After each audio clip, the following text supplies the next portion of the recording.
The All Politics So Local, America's number one political hip hop radio talk show. So we are here today where we have a great show going on. We have Ed Riley, who's here, our co-host. We also have with us for our first segment. We've got a lively show tonight. We have Dr. Lionel Kimble, who is a professor at Chicago State University, and he's going to be talking to us about African American studies that's heating up, the African American Studies AP curriculum, that you have governors weighing in on it, you have activists weighing in on it, you have historians weighing in on it. And it's interesting just how controversial, how, you're just talking about Black history in February and it sets off a storm. So we're going to have our first part of our conversation about that with Dr. Kimble. And then at 7 o'clock, we're going to have the vote with Reverend Conrad Tillard is going to be on with us. And then, of course, at 8 o'clock, we're going to have DJ Rhino in the State of Hip Hop. They're talking about 50 years of hip hop, and Hakim Green will be artist extraordinaire. Hakim Green will be our guest. Ed, anything you want to jump in or chime in before we jump into the conversation? No, I think that's it. I mean, this conversation we get ready to have with Brother Kimble is exactly what you say it is. I mean, there are people all over the place. I've been having conversations about that, with Conrad earlier, and so that's been an ongoing conversation, as you know. A number of Black historians feel some type of way about what's going on in Florida in particular. And of course, the mayor responded to that, Mayor Baraka, in terms of them removing his father from that curricula. So let's get into it, man. All right. So the setting. So welcome, Dr. Kimble. The setting is clear. We have the controversy about African American studies being offered as an advanced placement course by the College Board. College Board is very influential on a high school level. Everybody wants to have, be a part of or have their AP exams. It was a big deal, and they have AP English, AP English language, AP English European history, AP English for American history. They have AP English for statistics, AP English for calc, for economics. And last year, and Newark, New Jersey is part of this initiative to have African American African American history, African American studies, African American studies as a course. And the African American studies course would be cross-disciplinary, and it would be history, literature, and things where you have like that cross-disciplinary approach that you have in African American studies across the country. What do you think about the firestorm, about the protest, about what Governor DeSantis did in Florida? How do you see what's going on with just an AP English African American Studies course? Well, my honest assessment and my initial assessment was that this is another red herring from the right. This is something that they use to, they talk about divisiveness and divisive politics, and time and time again, when it comes about issues of race and inclusion and diversity, they have been the ones who have been the most divisive in these conversations. And this is just another example of, some people call them, Governor de Stalin or Governor de Satan, getting into this, and trying to renew the cultural wars that we suffered through during the late 1980s and 1990s. I think that just for full disclosure, I'm the former national vice president of Carter G. Woodson's organization, the Association for the Study of African American Life and History. And, these conversations about Black studies, African American studies, this interdisciplinary approach, these are some of the things that we've been talking about for the past 108 years. There's some of the things that Dr. Woodson started when, after he got his PhD from Harvard. So these conversations are really nothing new. But I think that this is just another distraction by the right and by white people and white supremacists like Governor DeSantis. Can you give us some background on what African American studies should be? Well, You were part of Carter G. Woodson's organization. Carter G. Woodson is the very famous educator who wrote The Miseducation of the Negro. Carter G. Woodson is seen as a groundbreaking educator, theorist, thinker on these issues, and also was foundational to the concept of what African American studies would be. Of course, I think the big boys in the room was, of course, Woodson and Du Bois, right? And I think the story that Dr. Woodson was trying to say is that he was firmly in the camp that, Black history is American history, and that part of the problem that white people have had and white historians had at the time, and to some degree they still have, is that there is their unwillingness and inability to integrate or see the story of Black people as vital and significant and central to the American the story we tell about American history. So what Dr. Woodson, what he set out in his career was to find and carve out this space for Black history and Black studies. Same thing with Dr. Du Bois, who tried to do the exact same thing. Put the story of the so-called American Negro, of African Americans, at the center of the American story, because that's where it actually belongs.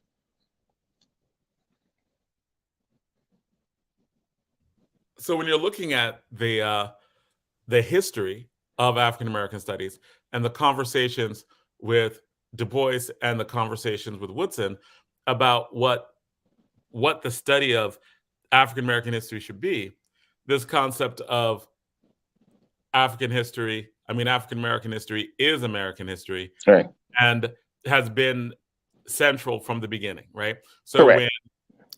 when Hannah Jones is talking about the 1619 Project, and she's talking about the story of slavery is central to the American story and everything that happens after it, right?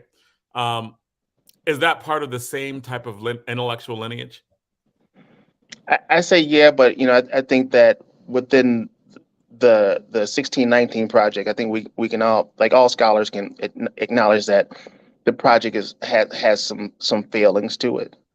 I think that as a historian, I think that the for some of my colleagues, the problem with the project is that there were really no historians in the project, and how, and the complicated nature of having a journalist, with a different set of intellectual and academic rigor, tell the story of Black people. I think that the 1619 Project has some merit, and I think the larger part of the merit is that it starts a conversation, but it's problematic, and we have to really acknowledge the problems with it. But I think it didn't help. And I'm sorry, I just wanted to be clear. I'm Donna. I just want you. The problem with the 1619 one of the problems with the 1619 was that there were no historians at the table. Is that what you said? Yeah, I think that's some of the criticism that be lobbied against it. Yeah, I think there's while journalists and historians do similar work, I think there's a certain level of academic rigor and academic approach that I think divides both of the disciplines. And I think some of the most vocal critics who come out against the 1619 Project takes umbrage with the fact that there was historians were largely that people are getting their history from people outside of trained historians, and I think that's a problem for a lot of my colleagues and a lot of people in my profession. Interesting. Along those lines, are they disagreeing with the conclusions of the 1619 Project or the methodology? I think it's a little bit of both. I think for some of the critics, her assertion that for example, that the American Revolution was fought over slavery. No, there's really no evidence that points to that. I mean, I can see, sort of where she's coming from, but I think as an intellectual leap, it was a bit too much on that particular case. In that particular case. Okay, so really, go ahead, Jonathan. So really, what you're saying is the 1619 Project is a jumping off point for the discussion of history, but it is not historical in and of itself. How does that affect this debate, though? Like, well, so here's the major difference, right? I think that the difference between African American history and African American studies, there's a different theoretical and intellectual paradigm, right? Black studies and African American studies, Africana studies allows for us to draw upon a much more diverse set of evidence and sources, right? And I think that's what projects like the 1619 project fits into, right? Using journalism, using stories, using narratives, using other types of sources and evidence to get to really to build the project out. I think that's the benefit of doing Black studies and Africana studies. Historians, there are certain things that historians can't do, right? That journalists and other people have the opportunity to do. Some of the intellectual leaps that other of my colleagues within Black studies and the sources they look at political science and literature. Those are some of the things that, as a traditional historical discipline, that we generally try to stay away from. But I think that differentiates really the two fields. And I think we're really trying to do two separate things. I think anecdotally, I would say that history is rather backwards looking. We're very much concerned about the past and continuity and change. Black studies and African American studies and Africana studies, in my estimation, are more forward looking. They project forward. How this is the polemic, and let's offer a set of solutions of how to better the conditions of people in the diaspora. So there's a little bit different ways how we see the world and how we see how our work fits into it. All right, so you actually raised a really interesting point, right? Because what we're debating about, what DeSantis is debating about, what we're debating about in New Jersey, what we're debating about in Newark, is the AP African American Studies curriculum, right? Correct. So what you're saying is that if you're talking about the study of African American history, that would be one thing. Correct. If you're dealing with African American studies, that is really where the 1619 project is a strength, not a weakness. Right. So because when you're dealing with African American studies, you are debating theories. Right, and you're drawing from a wide net of sources and source material. You know, you're dealing with Black literature. You're dealing with Black theory, gender theory, queer theory, so forth and so on. You're dealing with Black economy, Black philosophy, Black political science. You know, you're drawing from a much more diverse set of literature than we generally would in history. Now, here's the thing. Here's the question, right? Now, yes, DeSantis, right wing, they're consistently want to sanitize history, and that has just generally been a theme, right? Yeah. Anything that is Black is controversial, or most things that are Black, especially in dealing with history studies, controversial. Is the debate, though, between should we teach African American history or African American studies, or am I looking into it too much? Hey, what do you mean by that? I think I see where you're getting. When we first started talking tonight, you raised a point about your objections to the 1619 project that was based on your discipline as a historian, and how other historians of African American history would push back or object to certain elements in African American studies in general, and the 1619 project in specific, which is a project not of history, but of African American studies. Correct. Right? Is that the debate that's going on in Florida, or am I giving DeSantis too much credit? I think it's part of the story. I think that, and I think most people would agree with this. When President Obama was elected, that was race and Black history and Black culture took center stage in this country. And I think we're all familiar with these studies about the browning of America and the like. And for segments of white people, they lost their mind. because I think they started to see that their story was no longer the only story that was being told in American history. And I think and shocking maybe to some of us, because even some of us thought that we would never see a black president in our time. I completely agree with that, sister. And then it happened, right? Yeah. So you have, in my opinion, you have these two things going on, and now you have people, a cadre of folks inside and outside the academy, which are starting to seriously reevaluate the story of Black people. In comes the pandemic, and this renewed attention by Black people and now white people on the senseless murder of Black people, Black Lives Matter, and all, and even young white children are starting to see that the system is broken racially, right? So these conservative elements in white America are saying, hey, the story of us is being drowned out by this more realistic and inclusive story of people who don't look like us. And how do we deal with that, right? We deal with it by trying to sweep it under the rug and suppress it, right? As I talk to my students sometimes, and I teach classes on slavery and Reconstruction and Civil War, and the question that almost always comes up is, why don't we, as Black people, talk more about the institution of slavery? And what comes out, by and large, is that, well, this is a very painful story, and we don't want to talk about it. And I think we can attribute this same thing to white people right now. The story about what people who look like them did to people who look like us is painful, and it makes people feel a particular way about themselves, right? A lot of this stuff grew out of the publishing controversy in Texas and California, when Texas quite famously had the textbook companies take out the phrase, the Atlantic slave trade, and call it something else. Why? Because they said, well, talking about slavery and oppression of Black people make white kids feel bad, right?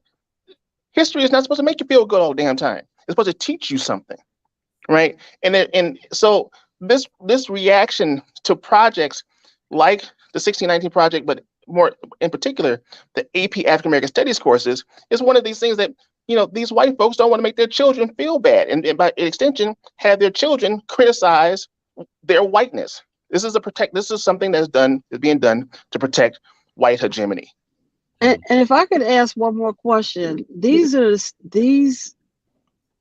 parents are probably the same parents who have kids that, when Roots came on TV, everybody came back to school or came back to whatever the next day. And I don't know what the conversations were, quiet, different. There was a whole lot of different things that happened after when Roots came on. But those are probably those parents who have children now who, you know what I'm saying, that everybody watched Roots, and it wasn't on cable, it was on national TV. Yeah. And there was some type of, there were different feelings, and I can't recall if there were actually conversations. I think there was just a lot of quietness. Well, I know that when they remade Roots, and I'm proud to say that the Winston's organization was one of the sponsors of the working partners with when they redid Roots. I think there was like study guides, and there was this concerted efforts to have these questions on how to talk about Roots, which I think was useful and very much needed when the remake came out. But yeah, I think you're right. I think we got to that point where white people have to have these uncomfortable conversations that we've been having for generations. And so it's interesting also, just in terms of that central aspect of African American studies versus African American history, in the ways in which they talk about it, right? Because I'm looking at the controversy, and they really don't want to have any conversation about systemic racism. Right. They don't want to have any conversation about how do you deal with the prison industrial complex? What does that mean? Like, a lot of questions that literally study what's going on with African Americans and devise theory that has explanatory power. that is where the objection starts to come heavily. Yeah. Is that, and I'm just asking, is that a legitimate concern at a high school level? Or is that something that they just don't understand how to have a debate where there are multiple sides that you can test and see if theories function or not?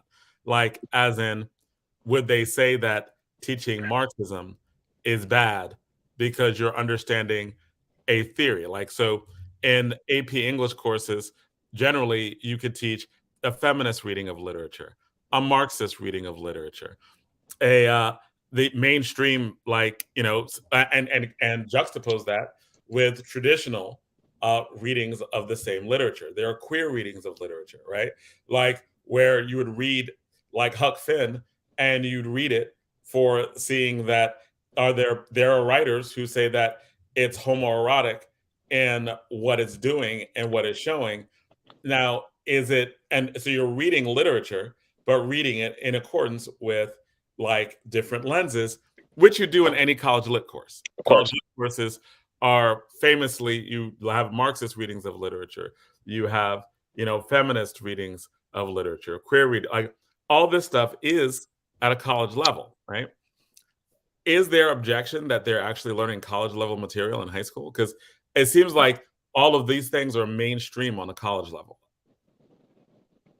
I don't think if they are their objections, I don't think those objections are being articulated very well, and B, legitimate, right? Because the function, and I think you're right, the function of an AP course is to provide an opportunity for the students who are successful in the course and successfully pass the AP exam to get college credit. So we're exposing these high schoolers to a higher level of thinking about a particular topic.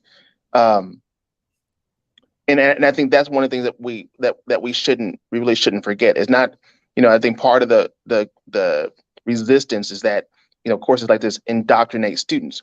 And you're right. No one is saying the same thing about AP literature courses, AP world history courses, which they bring these different perspectives on race and gender and these different theoretical paradigms of how to read literature, in the English example you use. But there's something deeper going on with the Black Studies course. And even looking at in Florida, the whole, the don't say woke or the don't say gay or the anti-woke bills. I mean, the language that they're using to articulate what they are objecting to is really that racial dog whistle. They're talking about wokeness. They're talking about, anything that says Black is right, Black is to be included, and white people have done things wrong. Let's not think about what Black people have done to white people have done to non-white people in this country, and just go with some master propaganda narrative and call it history. Right. And it's interesting also because I'm looking at the Texas letter. Texas apparently wrote some letters to the College Board. This is an excerpt from one of those letters, right? And it's in that excerpt, it says that the College Board said that, the state of Florida, their education department, argued that the African American Studies curriculum violated course rules by requiring instruction on topics required topics must be factual, objective, and not suppress or distort significant historical events. Right? Right. How does that play? Like, and that is what Florida has pitched. Like, here, this is why we're objecting to this. What does that mean? Like, how does that play into what African American Studies is? Because I don't see it distorting.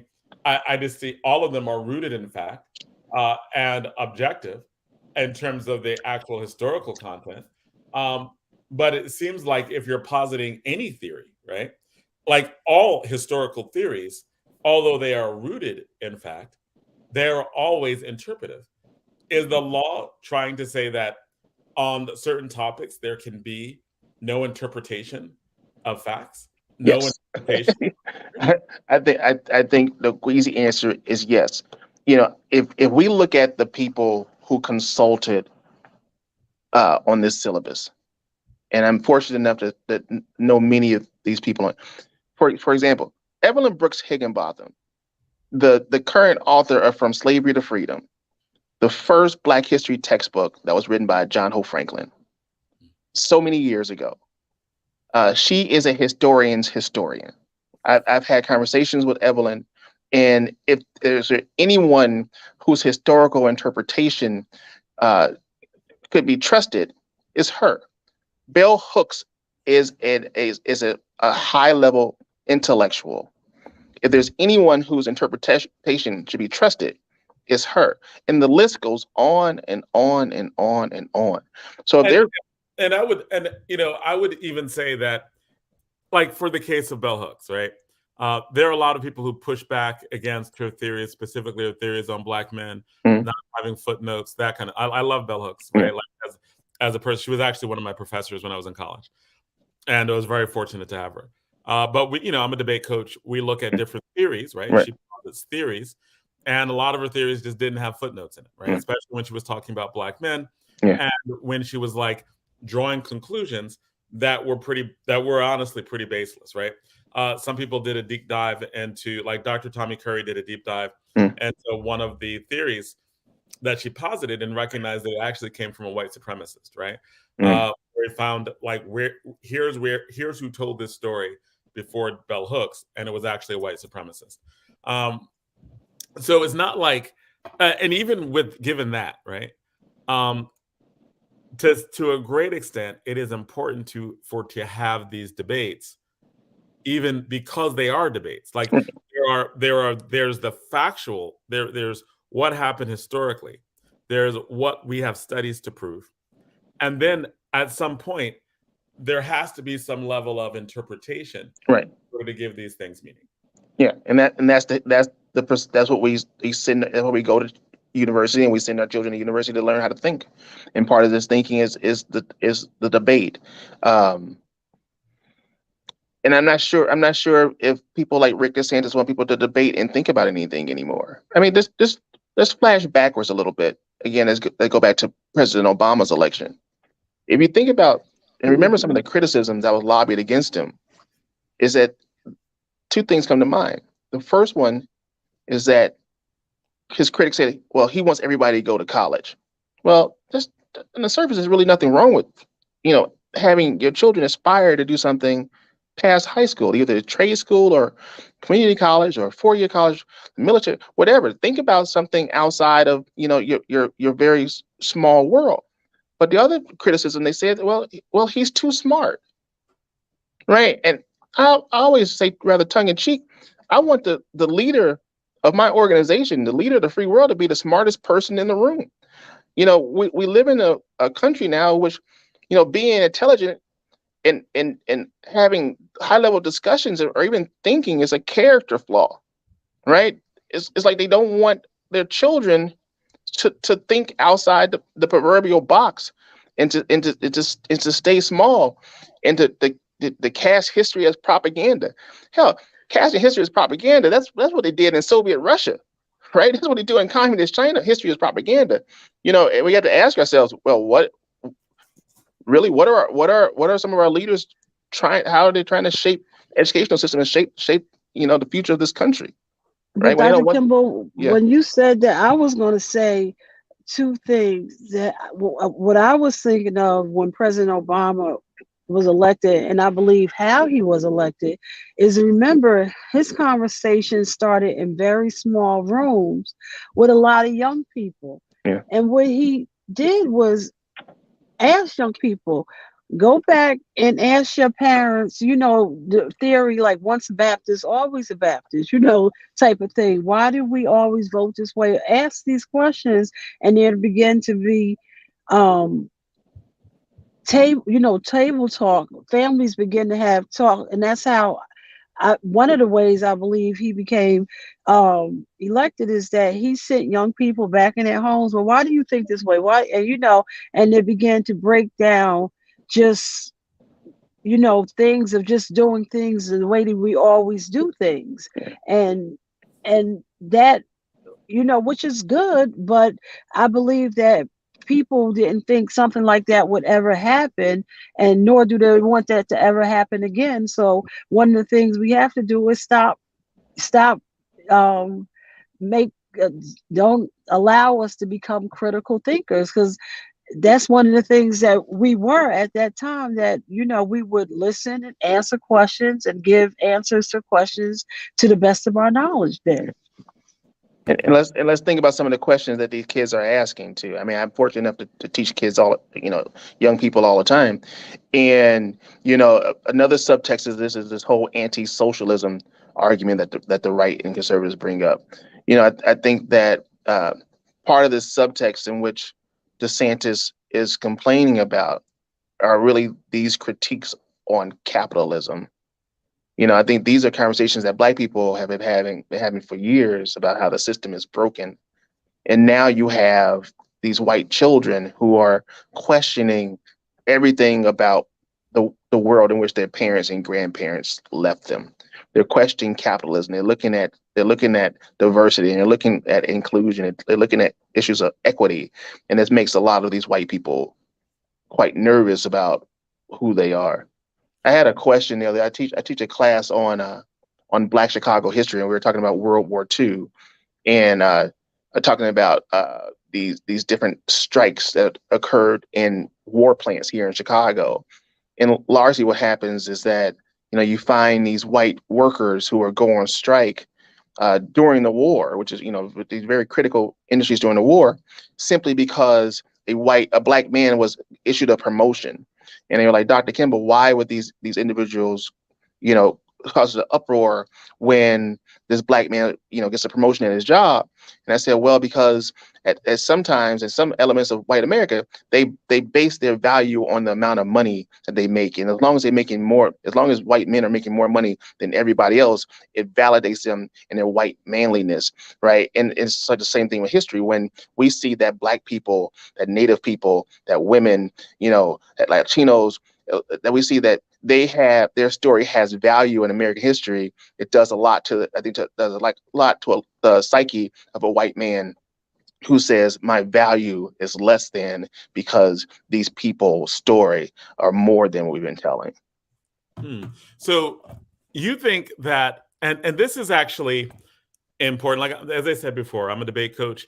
A lot of what we teach, especially in higher level debates, are critiques of race, critiques of class, right? So they're philosophical objections based on philosophical criticisms on the lens of theories about race, theories about class, theories about the role of money in politics, theories about the role of large corporations in politics, theories about the roles in which race and the way we think about race, colonialism, white supremacy, how it undergirds so much of our political actions.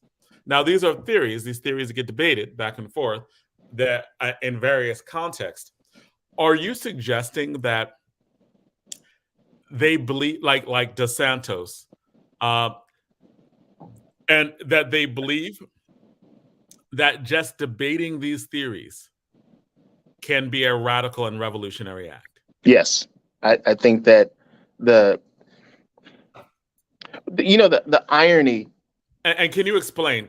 Yeah, I will. So the irony with the whole culture war and the political correctness wars of the late 80s and early 90s is that conservatives felt that they were under attack, that their ideas and ideology and their words were under attack by the left. The irony is now in 2023, we find that the so-called oppressed intellectuals are oppressing everyone else's intellectual arguments. They're trying to silence people, right? And I think that's one of their political agenda. They want to silence dissent. They want to silence free thought, and they want to silence anything that runs counter to their narrative. Give me a second. I got to plug my phone up before the battery dies. So give me 1 second. All right. Now, yeah, that just seemed real interesting, just in terms of that shift. Again, as I said, I'm a high school debate coach. We often have and teach arguments where students are critical of mainstream theories on race and class and gender. And there are lots of debates about what is the value of that? What is the value of a critical education? Do you think that these debates, and these debates have been going on in high school debate for, I don't know, 20 years, 30 years, since the 80s, actually, right? Do you think that these debates have renewed importance now? Like, do you think that these debates that are going on at a high school level, right? Like a lot of the critical. I mean, I remember teaching actual critical race, like critical legal studies, back in the 90s when it came out, right? And teaching them for high school kids to debate, because when kids are debating, they're really debating at an elite level. They're debating at a college level. They're reading college texts. They're reading stuff that normally they might not get access to in high school. But if they don't understand these things, they can't win these debates, because all over the country, the elite schools, the kids who are trying to win are reading philosophical texts that can be critical on levels of race, class, gender, etc. Right? What do you say to students who are debating these things, right, at a high school level?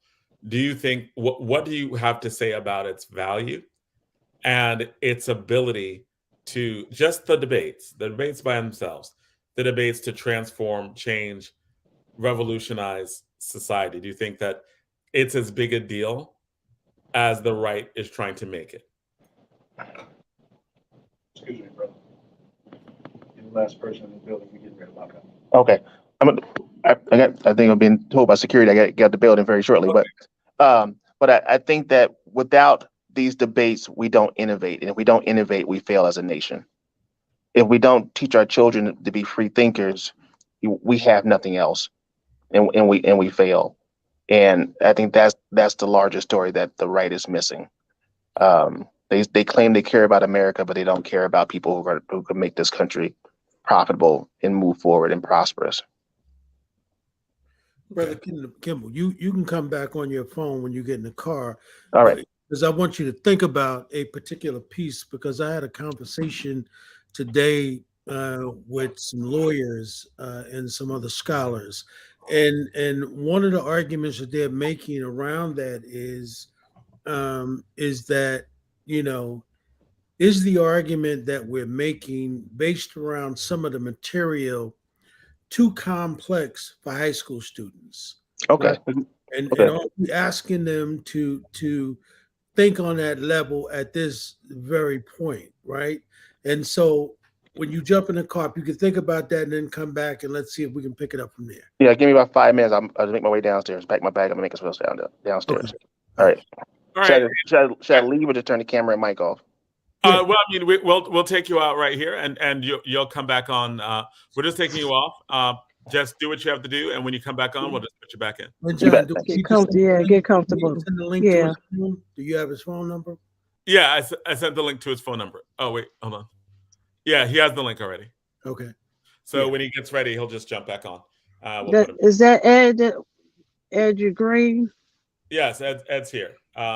So you don't see me? I said he's green. Oh, not in my phone. I mean, on mine, he's coming through well. Mm-hmm. Oh, for real? Wow. Yeah. All three. Your screen is a little dark, but Ed's because I'm in a car. Right. Wow, you're green on mine, Ed. Okay. Wow. All right, but I'm gonna take a screenshot. All right, so Ed, to answer your question, right, or to talk about your question, you were like, is the material that they're asking to read too complex for high school, right? Is that what you said? And that was the argument that was being had today, right? By who? Yeah. Well, I would rather they're going to be on, and who's going to pick up on that. Okay. At 7:00. Oh, good. I mean, we'll jump into it, right? Like, so, Right. but my thing is this, right? Here, my position on is But, this, but I know you as a debate coach would say no, John. but not even as a debate coach, right? This controversy is about the College Board. Right. This is about AP, African American Studies. AP is advanced placement.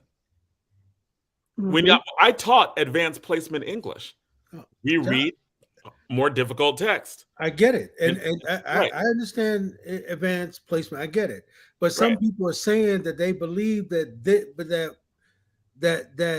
and I'm telling you, when brother come on, he got some very defined ideals about some of that text. You know what I mean? Okay, well, I think that we're going to have a very, very, we will have a very good discussion because these are texts that I teach to very successful high school kids and kids who do well on advanced placement exams, right? These courses are made for kids who are to opt out of college courses. So the whole concept of College Board, the whole concept of advanced placement is that if you do well enough on these exams, that you won't have to take these courses in college, and that you have, because you have taken them in high school, and you can get certain college credits for it, right? Right. So that has been the whole point, right? The whole point is that you might opt out of your freshman English course, you might opt out of your freshman, other freshman type courses that you have, mainly because you have already taken this in advance. So that AP African American Studies is simply supposed to be a lower level African American Studies class, like an introductory African American Studies class, where you would be dealing with college text and you'd have to learn how to read critically. And that is something that is true of all advanced placement, right? Like, so I don't know what the argument about not being advanced or too advanced enough would be, given that the whole point of College Board is to prepare kids for college. And the whole part of College Board advanced placement, the word advanced is in the definite, I mean, it's in the title, right? Advanced placement, so that they can take college level doing college work, but be taught by high school teachers who can better help bridge those gaps. So that was my position on that. So, Mr. Kimble, are you back? I'm back. Can you see me? Oh, Yep. we can mostly see you. We can mostly see you. Yeah. Let's see here. How about that? Better? All right. Yeah. Yep. Yeah, it's a little better. A little better. All right. So with that in mind, that question, Ed, before you left, we were talking about the question when you left, but basically, do you think that the material is too difficult, especially much of the critical material on race may be too difficult for high school students? Was that the crux of your question, Ed? Yep, and not just race. Now I'm going to take it a little further. Gender as well. Okay. Well, it's from my reading of it, this is a year-long course as opposed to a regular semester-long course, right? I think so. I think that's one thing, but we have to ask ourselves, who are the people who are taking AP courses? These kids are generally the best of the best students, right? And for example, my daughter's school, she has an AP program, but they also have opportunities to take college credit as juniors and seniors in high school. And I think that the best of the best students should be challenged. And that the foundation of the American education system should be to challenge our students to achieve academic excellence. And if challenging them in high school, if they can do the work, this prepares them for college.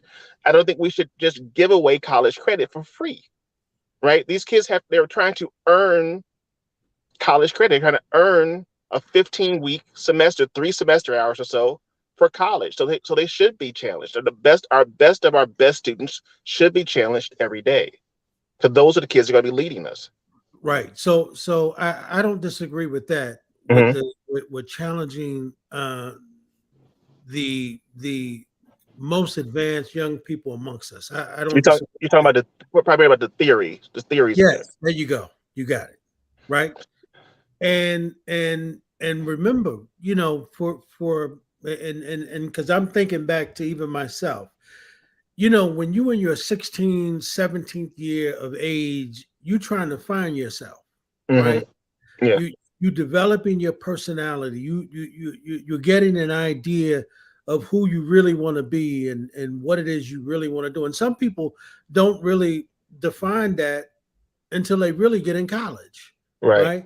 And then even, you know, your first 2 years, you sort of still trying to find out who that is.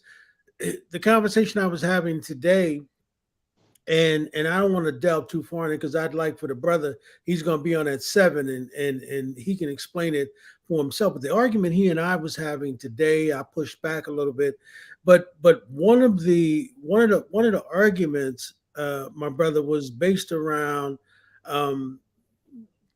you know, some of the texts that DeSantis didn't necessarily, or the people in Florida didn't necessarily have an issue with. I was watching Roland Martin, and Roland Martin was talking about, you know, some of the things that that they had left in there, right? And so if you're a young person and you don't really have your self ID'd in terms of your gender as of yet, but you have questions about who you are. But if you're studying that as a 16 or a 17-year-old and you somewhat not sure about that, but then that can be shaped for you by your teacher, right? Right. You know, and so the question is, as a parent, you want your kid to take advanced courses, but the question is that, do you want them to take that advanced course, right? Because it's available, or do you want to sanitize what's available for that particular student to take? Well, I think I see where your point is coming from. It's sort of like if a kid is questioning their identity, I think that I don't necessarily think that taking a class is going to really push them over the edge. If they're looking for an opportunity to figure out who they are sexually or racially or identity wise, they're going to find that stuff anyway. So to say, you know, if they'll only learn this in school, I don't buy that argument. I don't think that's a rather legitimate argument that some of these parents should be making. I see where they're coming from because, you know, I used to coach my daughter's track team, and you know there are the way these kids think about gender are much different than we were doing in the 1980s, right? It's just different. They're asking a different set of questions that we didn't have. But if they want the resources, they're going to find the resources. They're going to find the information, you know. And it's not and the simply blame, you know, oh, their history teacher made them read The Bluest Eye or some other piece of literature, and it turned my kid gay or whatever. You know, I don't think that's actually a legitimate argument that can be made. The kids are going to find this information anyway, and no amount of censorship in school is going to, you know, change the way your kid is seeing themselves and want to be when they grow up anyway. Yeah, especially when you tell them no, they're gonna really try to find it. They're going to try to find it anyway. And I would say, and I would add to it, right? What I would add to all of it is that when they're looking at it in a course, they're actually doing close reading of critical text, as opposed to where they get most of their information, which will be reels. A lot of kids don't actually read; they get their stuff off the internet, which is bad. I mean, it's not substantiated; it's not warranted. They don't have the actual authors. They're getting misinformation off things about race and gender off the internet all the time, coming from the right and left, right? Like a lot of the stuff coming from the left on race and gender is stupid, not well warranted. Like it's just like, what, are you kidding me? It's like they don't know the difference between a high school student writing, and this is true, right? They don't know the quality, and this is true of young adults and adults. We just recently had a debate that we lost. Our evidence was from the actual author, the actual theorist, right? The other was from like two high school students or two to high school students who were writing when they were in high school.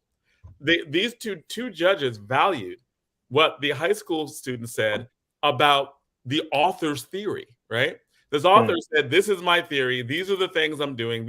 Like the author, in a very academic sense, but they valued what two high school kids said about this author's theory more than the author themselves. Yeah. Crazy, but it's from where people get educated online. They don't necessarily know the differentiation between sources. And I think sometimes too is that we value opinion more than we value facts. Right, absolutely, right.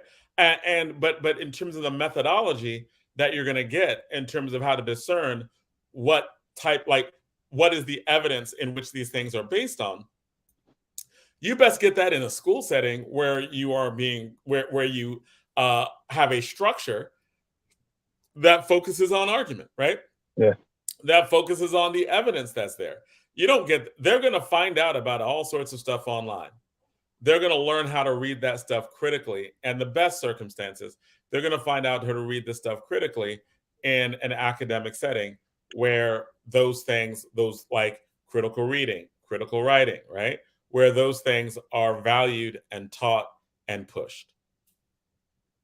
And Jonathan and Dr. Kimble, and just think, I'm born in 67. And we came up, I often think about, we came up during a time where families actually watched TV together. And the TV that was out in the 70s, I don't even think it would make it to, I don't think it would even be allowed on TV today. And I'm like thinking about Norman Lear probably did most of the evening shows, and that's like your Archie Bunkers, your Mauds, Jefferson's Good Times, and all that stuff. I just don't think that subject matter would even be allowed on TV today, and it's scary. Definitely like Archie Bunker would not be on television. Archie Bunker and George Jefferson would be canceled, right? But cancel. I don't think it would make it. Well, I'm pushing back on that a little bit, right? Pushing back on that a little bit. Really? Why would y'all think it would be like everything's on Netflix, cable, streaming services? Yeah. You'll find the equivalent of that dealing with those issues. Okay, I'm sorry. I don't think it would make it on a 2, 4, 7, 9, or 11. But Let me say network television it wouldn't. Yeah. Yeah, I just don't think. So y'all think that network television today would not play the Jeffersons or Archie Bunker, as it were? Ooh, if it were just introduced, I just don't think. It's amazing. Like, okay, and taking that back to, Black history, what they call critical race, they cannot handle conversations about what Dr. Kimble said. We're going to make people feel bad about. They can't handle these conversations and the purpose. And I think that Norman Lear actually put a lot of things out there to make people go home and think about things and talk about it. I think you got the one big thing about child abuse was one of it. There were gay stories. I just don't think if on network TV they don't even want us to talk about us things that are real and then explain and deal with them like how we got here today. So I don't know. No, I don't think that subject matter will make it. Well, I just don't. I don't necessarily know what you mean by that, because like you have the CW that's dedicated to talking about issues of queer issue. Like there's a queer character on every single show, right? Yeah. Like and they're pushing issues. They push issues of race. All of the young adult shows push issues of race, police brutality, violence, right? Like these are consistent themes that are in most of these most shows that young 247 on basic. It is CW, isn't that a cable network? No, CW is like Channel 11, right? Like whether it be the CW or and in certain, like the teenage shows, right? Like this goes back to even like shows like the Glee, right? Like Mhm. most of Glee, yeah. Okay, I shows, got you. most Yeah, of the shows that are geared toward I 20 and do. I stand corrected on that one. Yeah, okay. are But always talking about very, like, I'm talking about going back to 2000. You can talk about Degrassi, and you talk about every iteration of youth program after and that. I'm not even talking about back in 2000. It's just something about right now that is so sensitive. Like they want to hide things in plain sight, and I just don't just hide things. Like you don't want to have like especially what's going on with DeSantis, and it's in every other. I just don't understand like why in 2023 is it so hard and to teach Black history, or why was I'm watching the news this morning, and what was this in Glen Ridge maybe about books being even though it didn't pass, about books coming out of the library. I just like why things that should just be so normal are just I think you're talking about, I think there are different things, right? Like, I think these are different conversations that you brought up. One was Mhm. just about television and programming. That's what I push back, Right. right? Like, because television program is a lot more diverse than it's ever Mhm. been, right? Uh, Mhm. and most people don't get most people don't get that. Right now, everybody is streaming something, right? Right. You're streaming Right. HBO Max, you're streaming Netflix, right? So the even Right. concept of the way we get shows is very, very different. But the things that people are Right. consuming, Mhm. right? Like I'm just talking about like even in HBO's Watchmen or HBO's Lovecraft Country, right? Like even though these were on for one season and canceled, like these were Mhm. kind of like really intense uh, in terms of dealing with issues of race in Mhm. ways that I hadn't seen dealt with Right. before.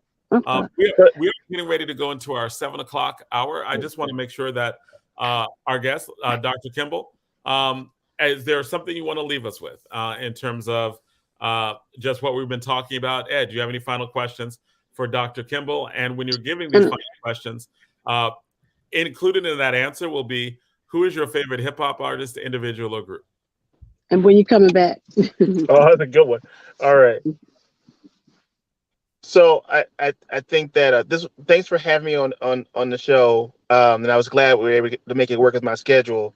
I think this is an issue that's not going to go away, and we have to really remain hyper vigilant about how, our stories are being told in this Mhm. country. Um, and this is a shameless plug.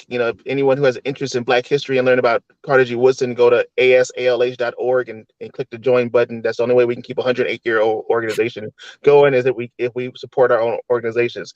Let me see my favorite hip hop. What's the question again? My favorite what? Your Hip favorite hop artist, individual individual or or group? group. Just one? Oh, okay. It could So be two. You can throw in another one there. okay, so my political education came from Public Enemy. Right. So Mm. I love Chuck D's voice, and I want to go controversial because I'm a boy from Chicago, Southside Chicago, and I Mm. don't care what he said because he ain't said nothing different than Jesse Jackson and Minister Farrakhan. Man, Kanye is still gonna be on repeat on my workout playlist because Kanye is a genius, even though he's a bit off. So Yeah, like that's interesting because I'm always like, mental illness is a thing. His yeah, music is Mm. brilliant, and yeah, so like I'm like, I'm separating the. He might have said some stuff that Jesse Jackson and Farrakhan have not said because yeah, he was a yeah. little off, The Hitler thing was a little bit off. Yeah, that was He was a little yeah, off, but yeah, a little off. not jump behind defending Kanye. No, let's be not for doing that. No, But And no. Dr. Kimble, before music. you leave, put that in the chat so that we can so that we can repeat it before we go off. Your plug. All right. Okay. All right, thank you so much. Thank you. I'm gonna go camera off and mic off and type in the chat. Thanks again. Have a good night, everybody. Have a great Thanks, weekend. Brother Kimble. Thank you, Dr. Take care. Kimble. Thank you, All All Brother right, right. Kimble. definitely have to have you back on. Yep. Yes. So, welcome, Reverend Conrad Tillard. How are you, man? Good evening. How's everybody? It's good. Good so far, man. Good so far. It's been a good week. I'm glad to be back. I've been out for a few weeks. First time, really. I think I was here once in January, right? because I've been back and forth with the date. So things have been going well. We are traveling again. COVID has, you know, I don't even know. I'm not even thinking about COVID right now. I got all my shots. I've been shot up. I've been, you know, I've had so many vaccinations, and then I had COVID. So I had COVID. I was vaccinated against COVID. So you know, What is the last? You saying you got the most recent shots, Jonathan? no, I'm going to, because I'm like, why not? For a penny, for a pound, like I'm still here. I had when I had COVID, I experienced it really bad for about 10 minutes to half an hour, right? For 10 minutes, I actually thought I was gonna die.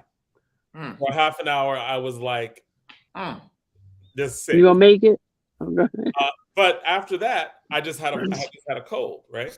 And when everybody else who went through it without being vaccinated, when they're describing what they went through, that whole thing about me feeling like I was dying for 10 minutes, they were like, "That's for 2 weeks. That's for 3 weeks." I know and longer, yeah. About what you went through with COVID early on. Well, so yeah, so I'm glad to be traveling again. And I'm gonna get if they come out with it, I'm gonna get it. The Pfizer, I'm good. I might wait a little bit, right? I'm gonna wait. Okay. And wait and read. Right. I'm gonna wait till the white people take it first. But then after that, you know, enough white people take it, then I'm like, ooh, right here, give me, got you.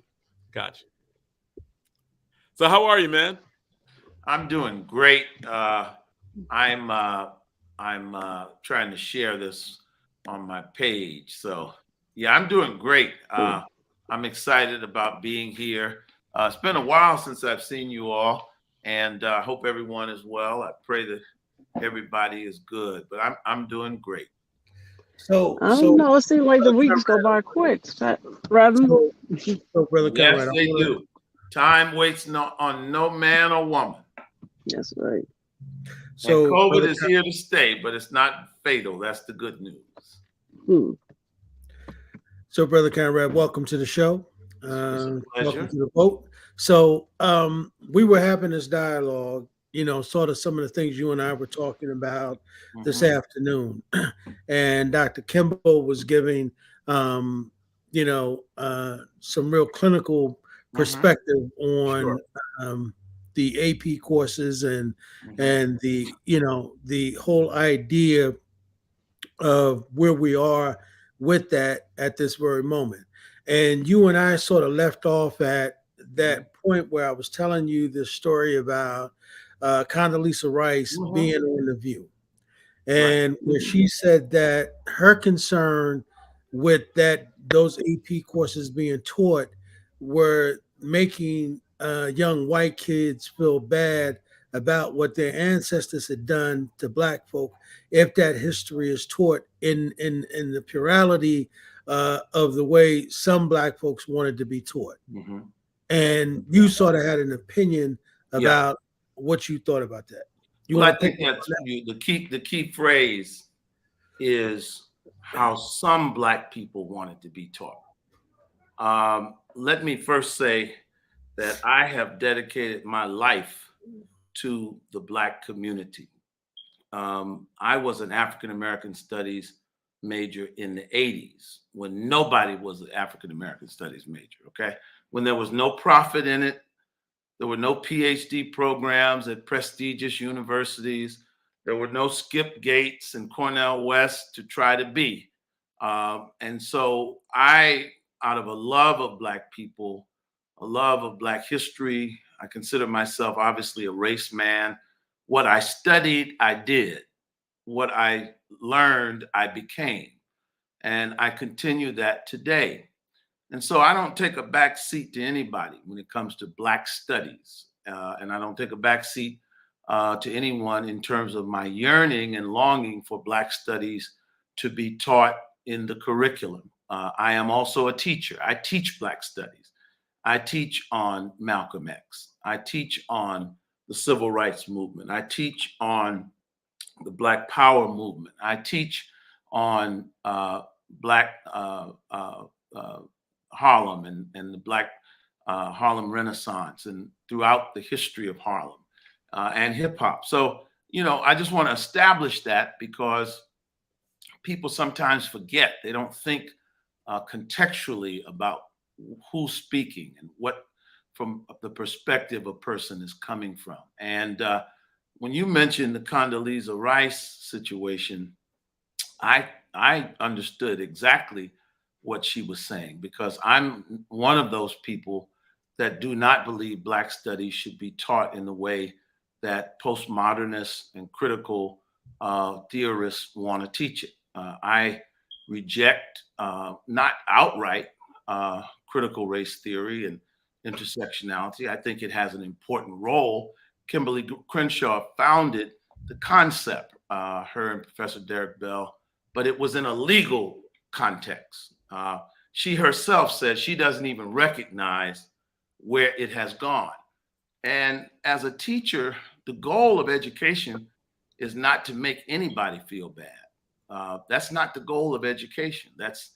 And it's rather naive for people to think that parents in school districts across the country would subject their children to feeling bad about something they had nothing to do with. I mean, that's insanity. And if we stop for a moment and just pull back, we would all agree that that's not what we want education to be. The purpose of education is to enlighten people. I told you today, Question. part of the problem. What's that? Question. Sure. I'm a debate coach. Sure. We deal with these theories all the time. Sure. Sometimes when white kids are confronted with theories about racism, they cry. They feel bad. Sure. They learn about COINTELPRO. They cry. They Sometimes. Absolutely. No, I'm saying that Yes. the pushback, right, from the parents in Westfield isn't about the finer points of intersectionality. But they got to learn about slavery, man. They want to learn. They want to learn about slavery. See, that's what I doubt. I categorically reject that. I don't think white people don't want to learn about slavery. It's not. No. Let me finish this point, Jonathan, because they're saying very clearly what they reject. I deal with them on a regular basis in education. Well, listen. You can't argue with slavery. You can't argue with the Emancipation Proclamation. You can't argue with factual history. You can argue with critical race theory. You can argue with feminism and gender studies. Those are important disciplines. But in my view, Black studies is being hijacked once again. You see, Condoleezza Rice was born in Birmingham. She was friends with Denise McNair and the 3 other girls that were killed in 16th Street Baptist Church. She was their friends. She doesn't need anyone to validate her. And what Condoleezza Rice is saying is the same thing I'm saying as a parent of a boy. I don't like critical race theory. I don't like intersectionality because it's trying to teach our children, boys, that you are part of a destructive hierarchy, that you ought to be ashamed for being a boy, and that men have abused women. And that is not factual history. I urge people to stop for a moment. All right, so here's a question. John Henry Clark never taught. Let me finish back a little bit. Let me just finish this last point, and I promise I'll stop. Dr. John Henry Clark never heard of critical race theory in his life. He never taught that. Neither did John Hope Franklin. Neither did Lerone Bennett. None of our great historians, Dr. Joseph Ben-Jochannan, they didn't teach critical race theory. Why is that so critical now? All right, so here's the thing.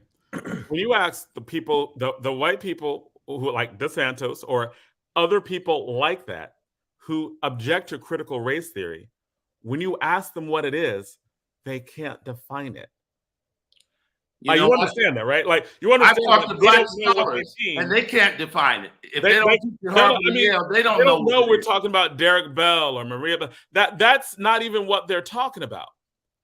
When they're objecting to, they say critical race theory, but they're really in practice just talking about like anything Black. They're talking about that's not true. Black that comes to conclusions. That comes to conclusions that say there's systemic racism. That if you're like, hey, let's look at this, let's look at COINTELPRO and what happened. They mad, right? Like I'm just saying that I think you are giving this broad set of people who are coming to these meetings a lot of credit for having read Derek Bell. They haven't. No. I'm not saying that. This is the intellectual sleight of hand of progressives.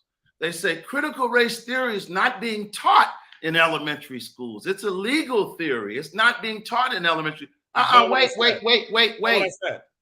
Wait. Of course, critical race theory in the legal construct is not being taught in elementary school. But critical studies, critical ideology, critical deconstruction for many of these people is in the curriculum for elementary school kids. I brought up the point about young Black boys. My son goes to a very progressive school. Fortunately, his school is only moderately progressive. So in terms of working with him and giving him balance, it's not that difficult. There are schools in this city and in this nation that are eviscerating young men based upon the false notion, the distorted notion of critical theorists, of postmodernist thinkers who believe that nothing exists except destructive hierarchies.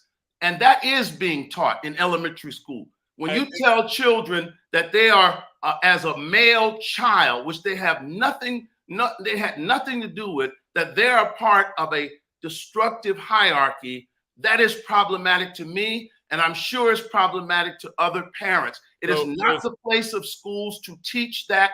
I reject that. Parents in Virginia reject it. And when Black parents find out what's being taught, they will reject it too. Okay, so here's the thing. Are we talking about Black studies, or are we talking about critical theory? Well, here's the thing, right? Where are you talking about? Like, what are you talking about? I have no idea. What I'm talking about is what they're teaching. No. Who is teaching what? You're speaking in generalities, and you sound like a lot of the parents who are like, I object to critical legal studies, and you can't tell me what it is. You're a parent, right? I am not. Yes. Okay. Well, let me tell you something about parents. Most parents do not want to be very concerned about what their children are being taught, and that is not a bad thing. And I'm not going to demonize white parents, nor would I demonize Black parents. In the late 60s in Brooklyn, we had a case called the Ocean Hill-Brownsville case. Right. And that was a case about Black parents wanting community control of the schools. Black parents in Newark, that they want their children to learn positive things that affirm them, okay? So that's as a natural instinct of parents. Yeah, but I think, go to college. I think here's the thing where I think we're going to disagree on. That's fine. But here's the thing I think you are factually wrong about, right? I think you have put everyone in one category, right? Where I think that they're probably, like what you're talking about in terms of teaching critical race theory in a way that critical studies in general. Like the way you're talking about it, I don't actually see that at all on a curriculum level in a high school or in a middle school that I've dealt with. I'm a teacher, right? At a pretty good school. And in terms of the actual curriculum that is offered in schools, that debate doesn't happen at that level on a curriculum level. Now, maybe you're talking about some things that are like, maybe there's some incidents that you're talking about. But I think you're generalizing your incidents so broadly as to not make sense in the context of the Westfield parents who don't first of all, they don't want the blue. Conrad, do you think the bluest eye should be banned? The bluest what? The bluest eye. I'm not familiar. Toni Morrison banned. I'm not familiar with that controversy in Westfield. I'm asking Toni Morrison. You're familiar? First of all, and please Conrad, let me. Are you familiar with Jonathan? Please let me finish my thoughts, okay? All right, let me finish my thoughts. All right, and I don't respond to questions like that. I don't think Message to the Black Man should be banned, but I also understand that in certain school districts, they're not going to allow that book, that kind of information to be taught.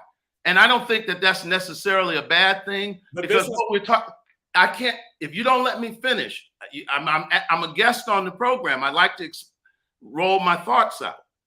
My point is, we're talking about high school students, okay?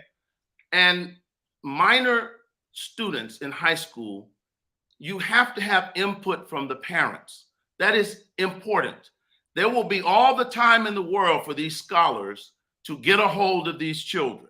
When they get to college, they can, if they want to pursue LGBTQ studies, if they want to pursue Afrocentricity, if they want to pursue higher levels of art, if they want to pursue higher levels of math and accounting, that's what the collegiate process is. When you talk about AP Black history, when you talk about high school Black history, what we have to come up with is a curriculum that's broad enough, but also one that is respectful and accommodating of the dearth of knowledge that students have. I teach at college, and I teach a survey course. And in the survey course on the Black, the Civil Rights Movement or the Black Power movement, there are certain levels that I can't get to in a survey course. I'm introducing information to children. So, you've talked a while, right? Fine. And here's where I think that what you're saying gives a way too much credit and doesn't make sense.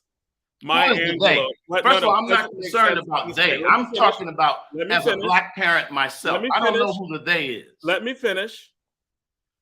The Bluest Eye from Toni Morrison, Nobel-winning author. She won a Nobel laureate, world-famous author, gets banned.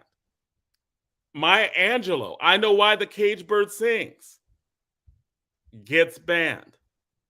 James Baldwin, The Fire Next Time, gets banned. I'm talking about, like, what you are saying, right, can make sense if someone's talking about, like, high-level critical theory that, you know, if they're reading. But I don't think Derek Bell's too controversial. But yes, if you're talking about that, right, then maybe there's an argument, right? But when we're talking about, like, the pushback against African American studies, and we're not talking about just history, we're talking about studies, which is interdisciplinary, right?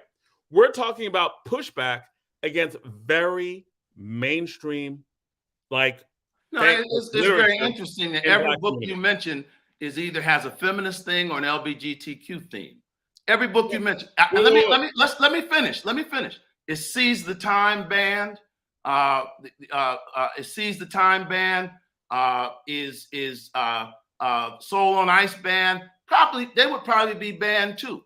So what's the obsession with LGBTQ studies and feminist studies? Wait. No. I got a point that I'm trying to make. James Baldwin's The Fire Next Time is queer studies? No, what I'm saying is this argument is really not about Black studies, okay?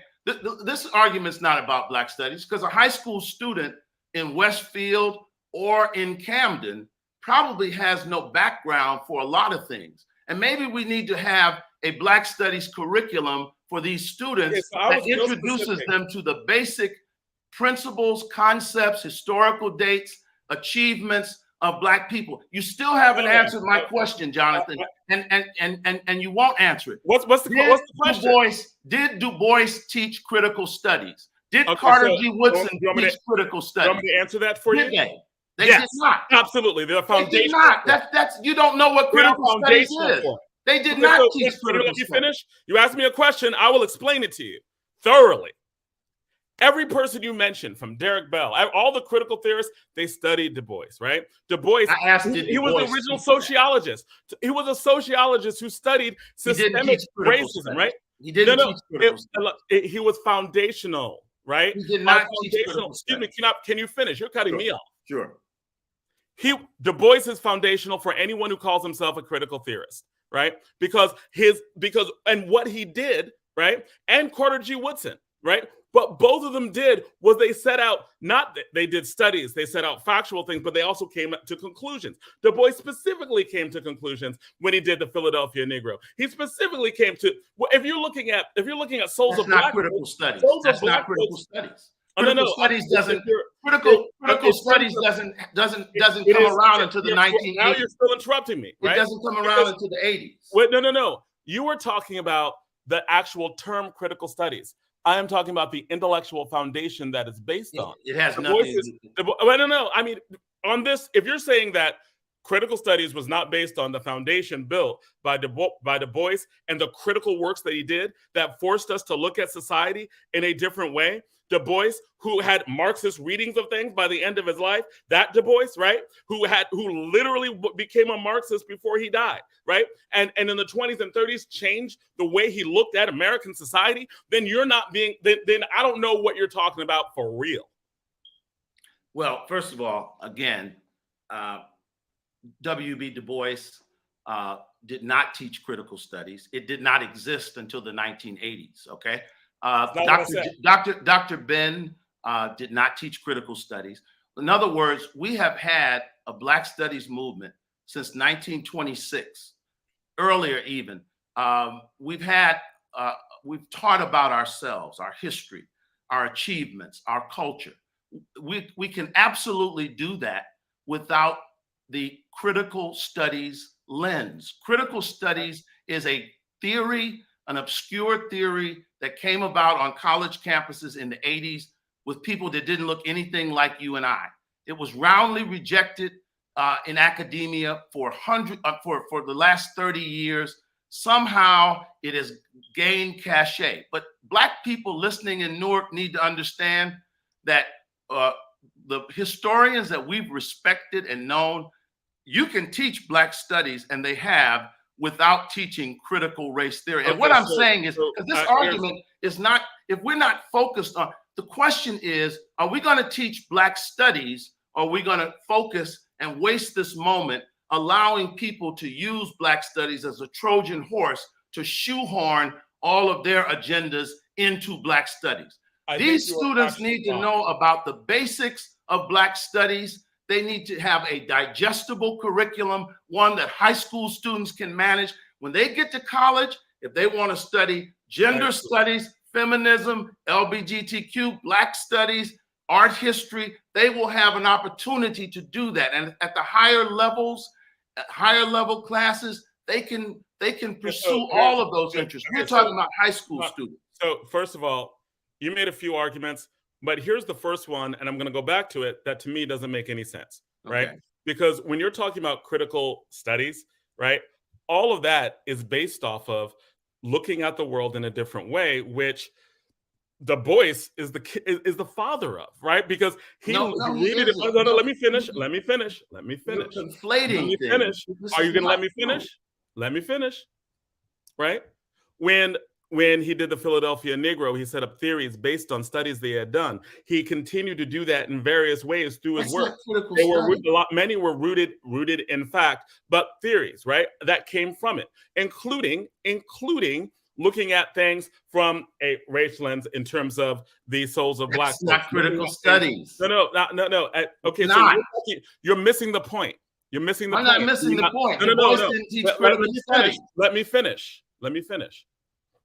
You're saying you're looking at critical studies in the 80s. What I'm saying is that the thing that it does, the thing that's objected to, what was done by Du Bois, as in he is the father of that. Like, if you look at what Derek Bell was right, they would give Du Bois Derek Bell would give Du Bois credit for a lot of the stuff that he came up with, right? And that's just true. You're wrong if you say otherwise. If you're looking at Carter G. Woodson and the groundbreaking theoretical work that he did about education, right? You would be wrong to say that. And by critical, right? Here's what I mean by you are confusing a person having a critique with critical studies. No, that is two different things, Jonathan. You don't know what critical studies is. You obviously don't. Push back. Anytime you critique something, that's not the same as the intellectual philosophy of critical race theory and critical studies. So here's the thing. Different things. But here's the thing that you're missing. The critics that you're defending I'm not defending. See, don't do that to me. No. Don't do that to me. I am not defending anyone but my own opinions. All right, okay? but I'm not defending anyone. Okay. All right, so don't accuse me of defending anyone. Hold it. I have my own view. You have said in this conversation that the parents. I said all parents. You were talking for the parents. All parents want to have an impact on what their children are learning, and I understand that. And but now you're not speaking for them. So don't say I'm misquoting you when I'm listening to you. Admit I'm listening to you. You have said you were defending parents, listen, and I'm saying everything I'm saying is my view. I'm not defending anybody. I'm telling you, I'm at the front of the line as a parent. I'm just saying it sounded like you were defending other opinions based on what you said. Now, if you're not saying that, if you're not defending Santos or the other parents, that's fine. I understand that now. I don't even know who Santos is. It's Santos, the governor. What Santos? Of Florida. That's not DeSantis. You're talking about DeSantis. DeSantis. You're talking about Santos from Queens or DeSantis from Florida? Ron DeSantis. My bad. Ron DeSantis. Now, it sounded like you were defending them, and sounded like you were defending that perspective. I'm glad that you are not. I'm defending the perspective of a governor who is. Yeah, I am. And now let me finish, okay? And you can do all of that. You can do all of that, and it's not going to change my opinion. Since I'm on this show, and I'm sure they've heard the professor an hour ago, I'd like my perspective to be heard. I understand that what is going on right now in this debate is that there are very progressive Black scholars who have all kinds of priorities other than Black studies, okay?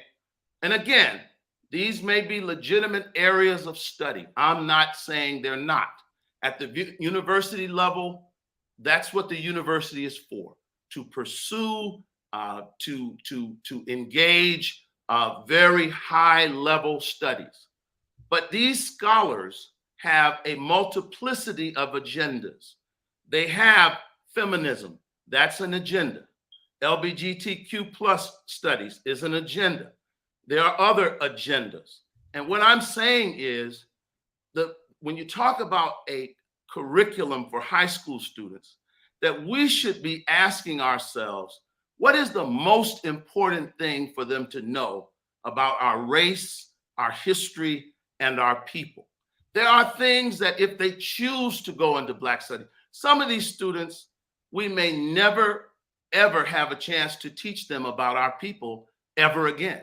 Some will undoubtedly be interested, and they will go into Black studies. Some of them will go into LGBTQ studies. Some of them will go into gender studies. That's fine. Womanist theology. So the point is, I think what you haven't dealt with, right?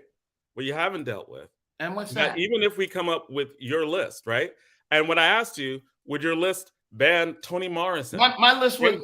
First of all, it's not about banning books. It's about understanding. It's about understanding. Could it include Toni Morrison, James Baldwin? Why are you playing that game with me? I don't. It's not a game. I don't believe in banning books. You want me to go down a list of books that would you ban? Let's not do that. Let's have an intelligent conversation as Black men. It's an intelligent conversation because I'm not about banning books. Hold it. Wait. I'm not about banning books, Jonathan. Politics is the art of the possible. Wait. Stop. That's why. Let me ask you one question. You're not okay. Can you're objecting to something I didn't say? So I'm just stopping you for a second. Well, don't ask me would I ban books. No. I don't believe in that. That's not my position. So don't ask me. But it is the position of the people who you're not defending. No, it's not. You're actually giving an inaccurate accounting. Toni Morrison. Let me say what James Baldwin. They don't want him taught. Right. So you don't agree with that. Malcolm X. Let me say this, okay?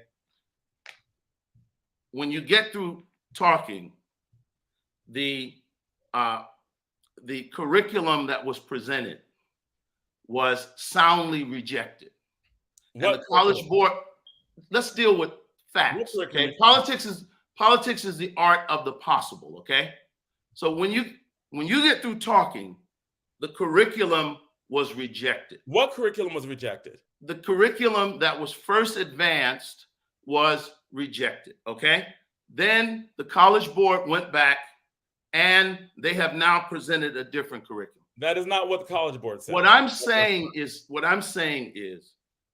Black scholars, it doesn't matter their ideological bent because we have them all. I think one of the great things that they did that wasn't initially included was to mandate a module on Black conservative thinkers, because there are young people in our community that go through school their whole lives and they've never heard of Thomas Sowell. They never heard the name. They never heard of Walter Williams. So wait, time out. And I think that's important. So wait. What we want to come up with is a balanced curriculum. Wait, stop for a second. I want to clarify on this. Yeah. You spent a long time talking about how we shouldn't talk about feminism. We shouldn't talk about advanced critical theory, right? But we that's not what I said. That's not what I said. You said that should be taught at the high school level. What I said is those studies shouldn't be taught at the high school level. What I'm saying is what we have to do is come up with a curriculum that is as broad as possible, that does the best job of helping young people who have no background in Black studies, and that includes Black young people and white and Latino and Asian and everybody else. We need to come up with a curriculum. We can do this if we focus on what's really important, that gives them the most important information in a broad, general sense about our people possible. And that's not going to include, listen, let me finish. That's not going to include some very important works that I think are important. That's not going to include some very important areas of study, because you probably are not going to get to that level. But what we're trying to do is introduce students to the story of Black people, to the diversity of thought, yes, to the important dates, the significant contributions, the taking them back to Africa, bringing them through the colonial period, making sure they understand about people like Frederick Douglass and Sojourner Truth and like David Walker, bringing them up through Reconstruction, bringing them up through important legal cases, Dred Scott. And the point I'm making is you're not going to, as Obama said, don't let the perfect be the enemy of the possible. I can't. Is that not a reasonable position? The reason why I don't understand. Is that not a reasonable position? No, it's out of context. Okay. I think it doesn't make sense in context, right? It doesn't. And the reason I can explain. The reason why it doesn't make sense in context is because the things that you think should be taught, Florida could easily ban based on the law they already have. Like the reason why I brought up James Baldwin is because he's real basic, right? Like it's real main. James Baldwin, the fire next time, is as mainstream. Let me take it even further. The boy academic advisor, David Walker's appeal could be literally banned because my academic advisor, Dr. Evelyn Higginbotham, one of the most mainstream Black historians. She was my undergraduate African American studies advisor. They rejected her, and she has been rejected. So I'm not saying, and what I'm saying is, and I've said this publicly, this process should not have been politicized from the beginning. We should have had responsible scholars that were that first of all understood the undertaking. Okay, that Higginbotham was on the committee. And put together a curriculum that would have had broad appeal. Do you know Higginbotham, the person you talked about, was on the committee, right? What's that? The person you mentioned led the committee. Higginbotham was central to this. I don't know if she was on the committee or not. She was central to it, man. Okay, I didn't know that. I didn't know that.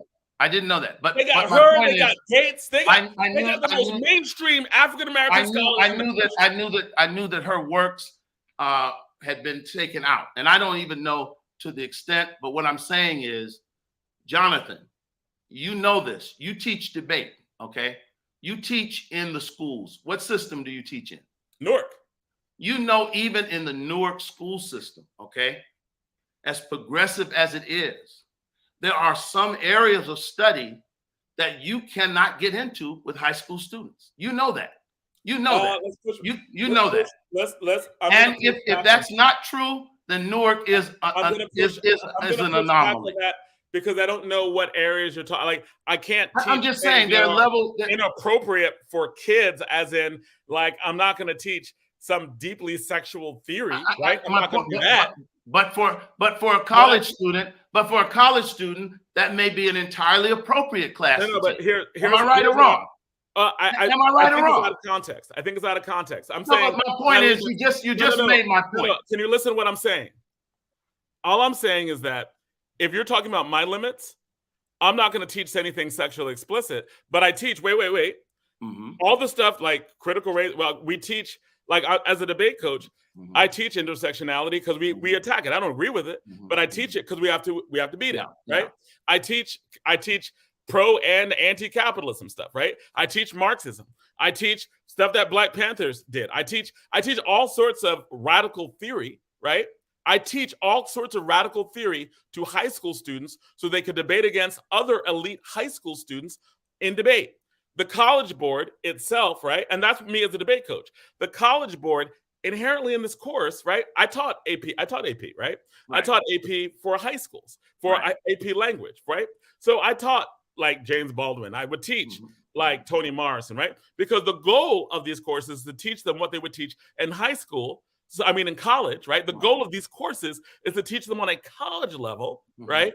Introduce them to college level technique so they can opt out of those classes when they pass the test. And they say, we can still do that. We can do that. But the point is, this process has been politicized. It's been politicized by progressive scholars. Now it's been picked up by a governor who has a admittedly right-wing leaning. And what I'm simply saying is, you know, there are some things that are very important about Black history that we could be teaching. This is a moment in which we can get Black studies into our classrooms. And I'm simply saying and appealing to the Black community, do not make this about critical race theory. Do not make this about. First of all, Derek Bell was a mentor of mine. Intersectionality as a legal framework it makes perfect sense. Okay, Kimberly Crenshaw coined it. All it has to do with are the different ways that an individual might suffer discrimination. If it's a woman of color. If it's a handicapped person, and this was developed. I can't see anyone. Can you still see me? Yes, we can see you. This was developed so that in legal matters, people could deal with the various levels in which they were discriminated against. And in a legal context, it makes sense. Kimberly Crenshaw herself said that what people have done with intersectionality, she sometimes doesn't recognize. And what I'm saying to you is there are people who are engaged in critical studies. There are people who are Marxists. There are people who have whose whole approach to life is a destructive deconstructing of whether it's the traditional family. I don't want my child being taught in school that to be a quote unquote cisgender male or to be heterosexual is a hierarchy oppressing people. Right, so, I reject that. I reject that as intellectually dishonest. Reverend I reject that as something that is inappropriate to teach young people. Reverend Tillard. And whether you like it or not, parents around the country are standing up and saying they do not want that to be taught. Evelyn Higginbotham to be taught. They're saying they don't want Evelyn Higginbotham, who you're like, she's mainstream.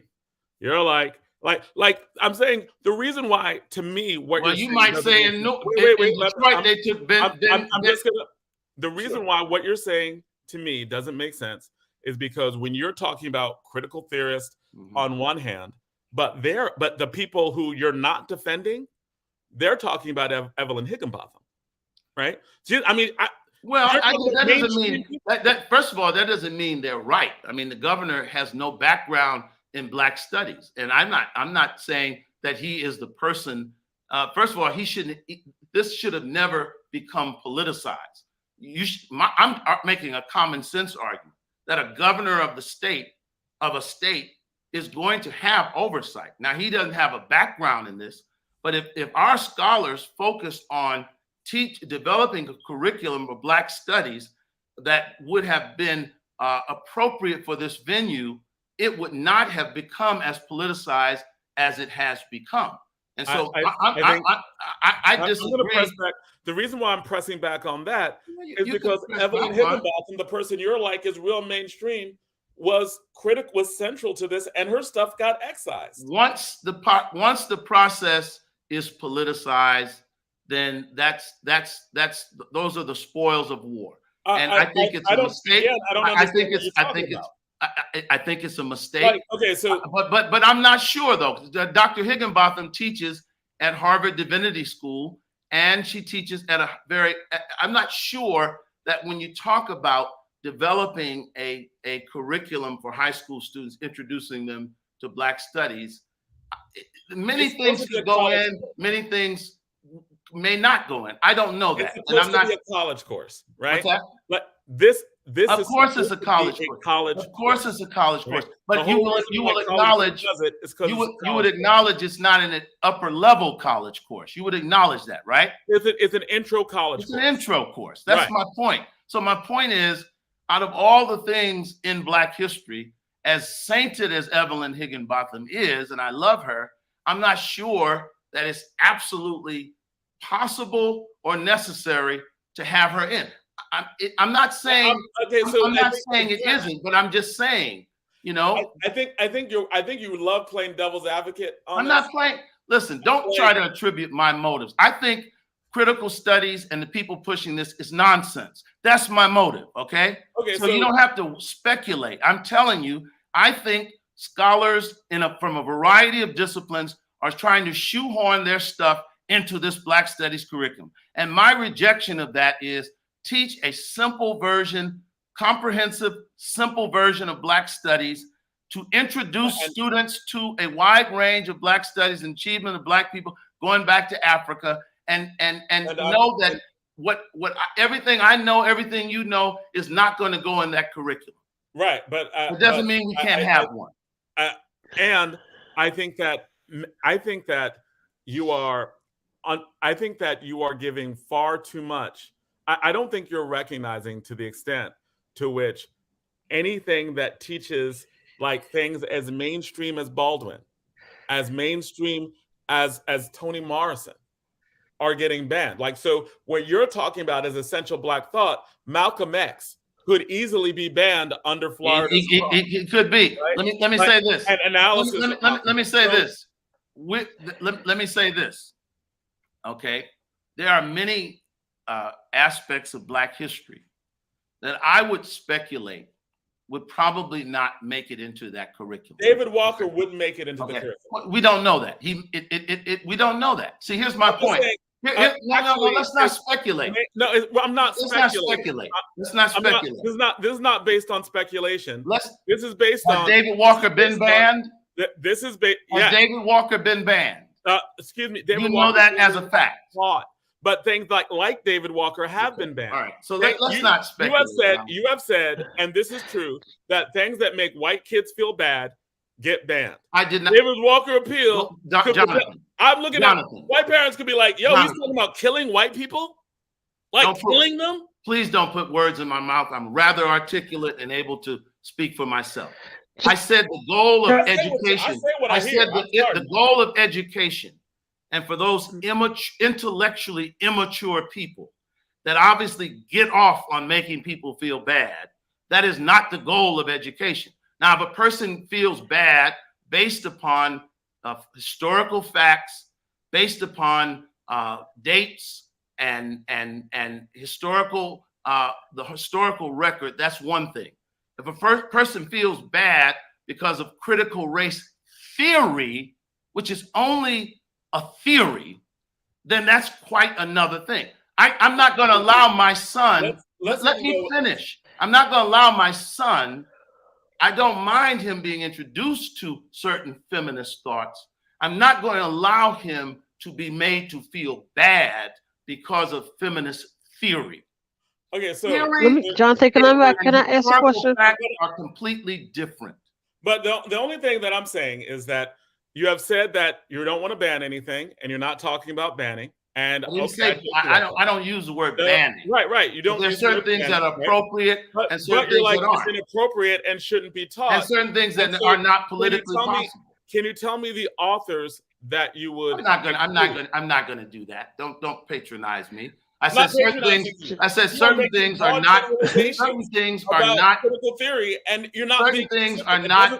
You are using the same rhetorical. Certain things are not politically feasible. As the Westfield parents who have not read anything. I don't even know where Westfield is, so I'm not. This has nothing. Well, Jonathan, can I ask the question? I don't even know. I never heard of Westfield. Westfield Mall. I don't know what you're talking about. Westfield, New Jersey, by Plainfields, the Fields. You got Westfield, Fanwood, all of that coming up. This is part of the same debate, right? You don't have to know the city to know the debate. That's right, and I'm not talking about. I can't defend people I don't know. I wanted to ask. I'm a parent, and I'm going to defend the rights of parents. Reverend Conrad, let me. When I came back, I'm sorry, I had to get out the car and come in the house. When I came back in New Jersey, as you know, some time ago we passed homicide legislation, and it's been poorly implemented. Right. And more recently, we introduced curriculum on LGBTQ, and that has probably been, and I don't know how it's doing in the school, but I know at the after the legislation, there was a lot of conversation and talk about. Jonathan, how is that curriculum doing in the school system in Jersey? I know that Newark specifically passed stuff. I don't know if New Jersey did, but I know that Newark did. Like the city of Newark. No, the LGBTQ went before New Jersey legislation was passed, and I was just hearing, Reverend Conrad, you said you didn't want teachers teaching your son or your child about who they should be, So how should a parent, your suggestion, deal with the legislation comes up, it's passed by a majority, is it more get involved, and like what would your suggestion be for the parent who perhaps doesn't want their child to be taught that in school, and that's a conversation to be dealt with at home? I think what's happening is, first of all, we know that the way our government is structured, that local education is largely governed by local school districts. Okay, there are certain state mandates, but for the most part, and I think this is the correct way, local school boards, local school districts, parents have a great deal of input, as well it should be. If the people in Newark today got a white supremacist school superintendent that wanted to teach them that the founder of the KKK was a virtuous and good man, the parents of the school district of Newark would be correct in tearing the damn place up. Okay. Can you all keep me, because I can see your faces, because I'm we hear you. We hear you. Okay, but can I see your faces? Okay. I know who I'm turning the screw on, and I can see John.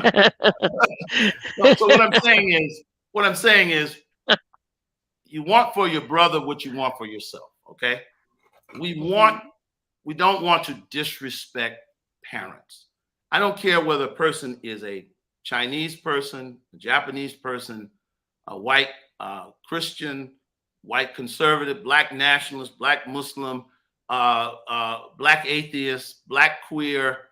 We want to respect and understand that parents want to have an input in the education of their minor children. That should be a fact that's undisputed. That's why we argue so vociferously from our perspective. You spoke for a while, right? Well, I haven't made a point. You'll be on this show next week. I'm just saying. You said I was just. You'll be back here next week. I won't be. I can't comment on what you're saying now. You won't let me finish. Well, finish, because I mean you've been speaking for 5 minutes. I was back. Because I think it's actually important that people hear a different perspective. Donna asked me a question. Okay. So my point is very simple: that we have to start with that understanding that parents will have a say. That's why Terry McCall was turned out in Virginia, because he said that educators are the best persons to teach children, and parents should stay out of it. And no one that brought a child into the world that's invested in their child is going to do that. Nobody's going to do that, except people that just have checked out and they don't know what their children are being taught. The fact of the matter is, the reason why this debate is so acute is because during COVID, a lot of these parents found out directly what these teachers were teaching these children. And I don't know about you, I don't think it's morally or ethically correct for teachers to be working with students clandestinely to transition their gender and keeping that from their parents. This is going on in the schools, Jonathan. And don't act like this is not. That's not a curriculum issue. It doesn't matter. It's about educators, maybe like you. It's about educators thinking that parents who produce the children, who raise the children, who have nurtured and invested them, have no right in what they learn. And that's ridiculous. Okay, so I don't know what you're talking about in terms of teachers literally helping you don't read the newspaper. Down their back. No. I mean, because it's illegal. It is actually illegal for you to do anything medical with a kid behind their back in terms of. Well, you're obviously not reading the newspaper. No. I'm just saying that you might be reading some stuff that's not true, because if you do anything with a kid, if you do anything medical with a kid, and I don't care what state you're in, if you do anything medical with a kid without the parents' consent, not exactly medical to call a boy by a girl's name and keep it from the parents. Okay, that's not exactly medical. No. That's not exactly. It's just unethical. So what you're talking about, right? Unethical. It's unethical. No. Wait. It's not. It's not. If you're talking about gender pronouns or a kid, like, so here we have real situations where a kid, right, is like, I don't identify as, a kid will say they don't identify with male or female. They will say, they will bring it up. You can't do this to a kid. The kid has to bring it up that they don't want to be called by a particular name, right? And my position is you incorporate the parents in that. Incorporate the parents in that issue. Conrad, you're out of your league on this one, because that's how kids die. I know what you're going to say. I know what education. That's how kids die. That's how kids die. Yeah, that's how kids die. This is an abuse thing, right? Yeah. No. The reason why, I'm telling you why. Like, you might not want to hear the answer. No, I have a lot of experience with living. I know. Let me finish. The reason why, like, schools will recognize the kid's name when the kid independently comes up and says, I want to be called this, right? It's not the teachers telling them, they're not putting that in their head. The kid is coming to them, right? And the kid is also coming to them. The kid is coming to them and saying, this is a volatile issue in my house. I can be beaten, killed, thrown out the house, right? Bodily harm can come to me if you tell my parents. That's why they don't tell parents. That's it. Right? Yeah, well, let me say, I think there's something completely wrong with a school system that presupposes that a parent that nurtures a child, feeds them every day, clothes them, and sends them to you.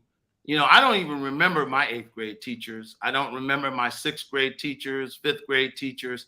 I'm certainly glad when I was growing up, none of them thought that they had a predominant right in the important issues of my life. I'm very glad that people didn't think that when I was in school. Just not trying to get kids killed. That's all. And it's not them saying it to their parent. It's the kid saying, do not tell. I know. Well, I'm going to be different from you. I'm going to acknowledge that probably in some rare cases, parents will kill their children. I at least like you to acknowledge in some rare cases, at least, there are teachers pushing their own bias and their own agenda on students. Can you acknowledge that it's possible? Okay, so can you at least acknowledge that? No. Absolutely. Okay. Absolutely, right? Fine. However, right? Absolutely. I consider that an achievement. No, absolutely. However, if they cross a particular line, right? Like with students, they will be prosecuted, right? Like there's certain things you can't do with students beyond ideas, right? And I would even say that it probably, like in terms of this, and because the example that you talked about were kids who've already decided that.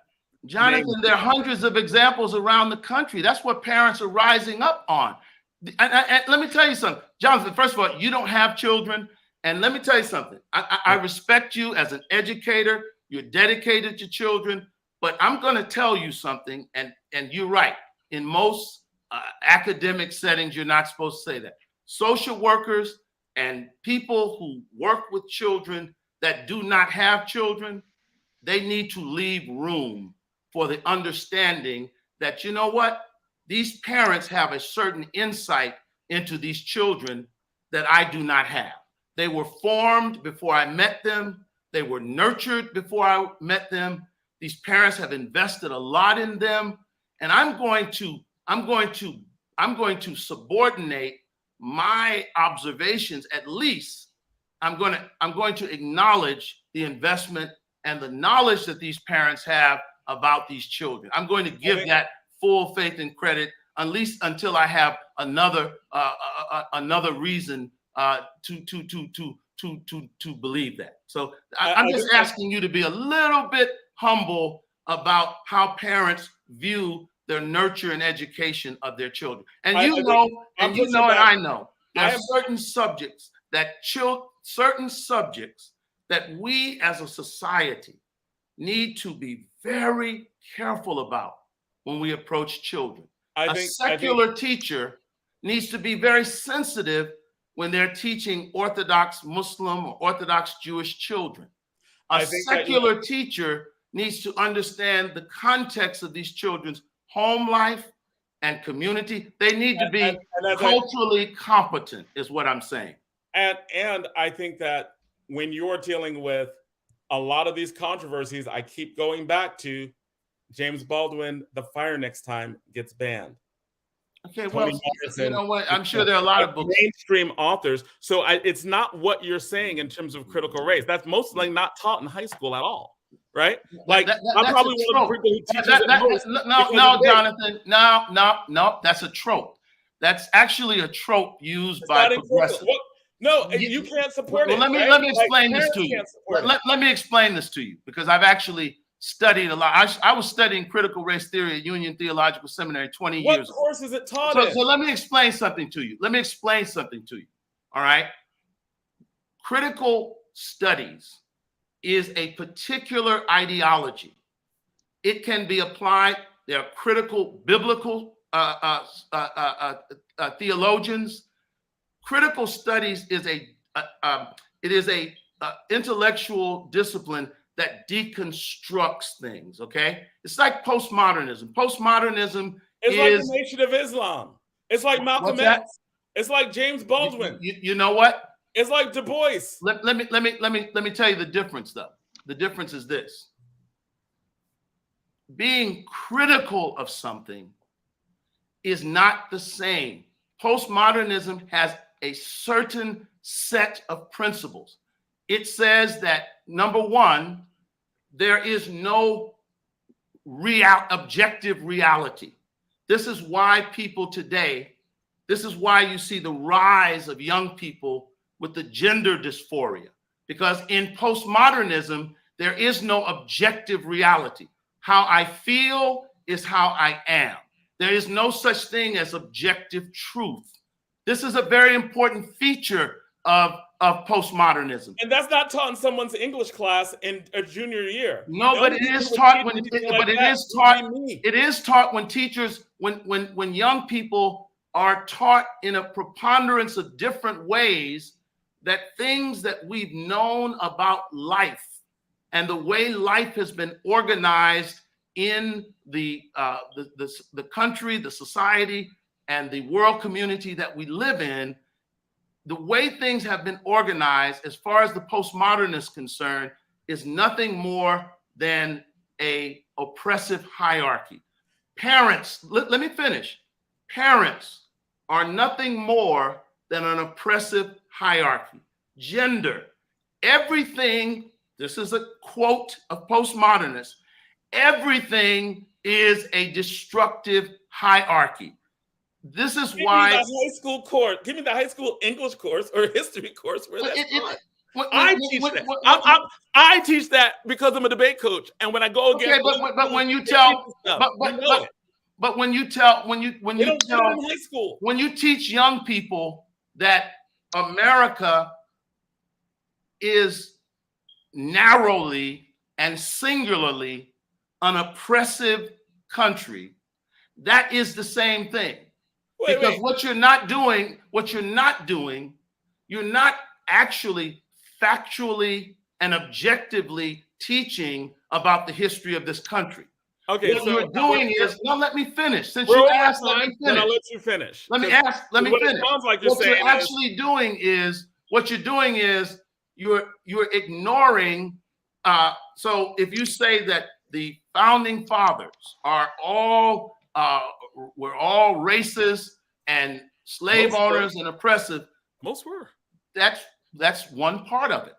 They also were extraordinary visionaries that constructed a document that produced a society that has produced more freedom than any country in the history of the world. Now you can wrestle with where the founding fathers and where America fell short. But what you can't do is teach children. You cannot teach children intellectually and be honest intellectually and not teach the part of the great American experiment that has made us in 230 years be able to eclipse nations that are 4,000 years old. That's an objective conversation. Last word with that. We have the last word with that. That's an objective conversation. You have to teach the pro and the con. You have to teach that the Constitution fell short, but you have to also teach the amendments and the process in which the citizenry in this country could lobby and change those things. I will allow you to have it's the last word on that. If you want to educate people. That section. But if you want to educate people. We really disagree on what you last said, but that's fine. You don't disagree because you live in the freest country in the world. You enjoy the freedoms. The fact that you teach what you teach, you couldn't do it in Venezuela. You couldn't do it in Russia. Brittany Grimes just found out that what you can do over here, you can't do over there. I'm just saying. Let's cut the crap, okay? Have fun with that. I've been as critical of America as anyone, but you got to also teach the good part. I'll let you sit with that. I'll let you sit with that, and that's good. I'm fine. I have nothing else to say. I think that's an objective. Anyway, I think what I've offered is an objective critique of this country, and all I'm saying to our scholars is let's come up with a Black Studies curriculum. If Carter G. Woodson could do it in 1929, we could do it today. And he never heard of the word postmodernism, critical race theory, or any of that. None of that's Black history. Know this, Black people. That is not Black history. No matter what Jonathan obscures, the three-card model, sleight of the hand. Being critical of America is not the same as critical race theory. All right, and we're out of time. So we're getting ready to but what you said, if we could do it then, we surely should be able to do it in 2023. That is very important. If we focus on Black studies. Yes, and we are over time. We're in our next segment, and thank you so much for coming out. Like that's why I didn't comment. I was like, I'm giving you the last say. I'm giving no comment. Hakim right. Green, good to see you. All right. Good to see you. All right. Talk to you later. All right. Peace. Peace. All right. So we are here, and DJ Rhino should be coming on soon as well. We wanted to definitely have you on to talk about the 50th anniversary of hip hop. Now, it was a good segment. We were heated all night. All night we've been talking about Black Studies and the AP curriculum and all the other stuff. And for this segment, did everybody see the Grammys? Yeah. Yes. Everybody got to see the performance. Okay, I didn't get to see it, so I have to catch up. And they have taken it off of every streaming. I haven't found it on any streaming outlet. So if you know of one, Hakeem, please let me know. Okay, I will do. No doubt. All right, so yeah, I am getting ready to we're going to bring on DJ Rhino as well. Okay. But before we go into that, I know you always have stuff to say about our previous segments and stuff like that. You were listening in, I'm sure. And by the way, Hawk is peace, Ed. Peace, Hawk. And you know Hawk is in Florida. Yeah. Right. What craziness is. Well, I'm actually in New York City right this second. Oh yeah, in the birthplace of hip hop. Yes, sir. Yeah. Yes, sir. Yes, Yeah. man. Yeah. But I live in Florida. Yeah, it's I'm speechless because I came in contact, was introduced to Minister Conrad Muhammad.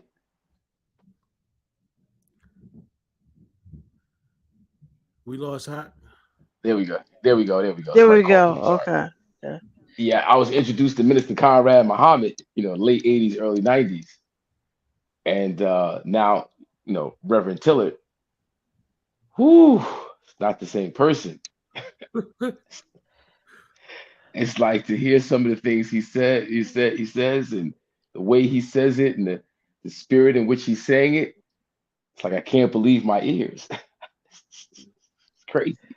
But as far as I know, but to be fair, you have to come back on because we all do evolve, and so you would have to come back and y'all have a conversation about that.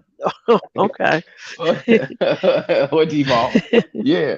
But as far as I know, critical race theory is not taught in any school in America, aside from 2 universities, one in California and one somewhere else.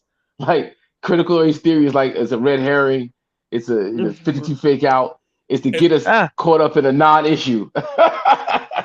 And the thing with me, and the reason I mentioned it is because I actually do teach critical race theory and critical legal studies, and I teach that, but in the context of debate, right? Mm-hmm. Like part of the reason why they get it in debate, and we have to deal with it in debate, is because it's not taught in schools. Like nobody's curriculum has it. So when we're reading this stuff, that's why I'm like, no, factually, like we actually teach this. When they're like, who's teaching critical race theory in high school? Me. Johnson, like me. Me here. That's me. I'm the only one, right? Me and other debate coaches around the country, right? But Jonathan, but really, and Hawk, you're down in Florida. What is DeSantis saying? Trying to prevent? What is he trying to coming down the pipeline? I don't know that he's right. Putting out all this legislation. What it is is the reality that black and brown people will outnumber white people in America by 2030, whenever it is. That's like right around the corner. And since there's power in numbers and democracy is supposed to represent that, they have to, one, smash democracy, but then smash our understanding of who we are and our power and how to exert our unified power in a political way, in an economic way, in cultural way. And it's just, ways of disenfranchising us from our power. If we could remove, Black studies, real African history, real history about the original people and the conditions we are in, and how to unravel those conditions and how to organize and use political power to our advantage. That's not good for the quote unquote powers that be.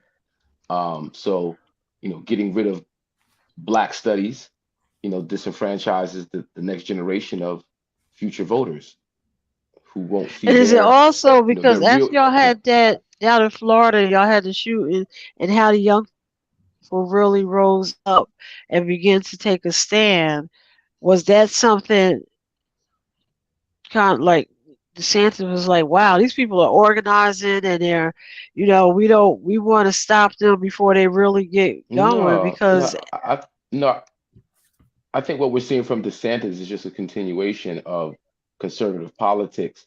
It's always been there. We've seen it most prevalent during the Trump years, and them being able to outwardly express themselves. And then we're just seeing it continue with DeSantis. I don't think there's any one thing outside of black and brown people outnumbering white folks at the ballot box, and us taking power politically, taking power that way. Um, they need us blind, deaf, and dumb, ignorant of who we are. And as Malcolm said, history is best suited to reward our research. If we can remove true history, we keep them blind, deaf, and dumb.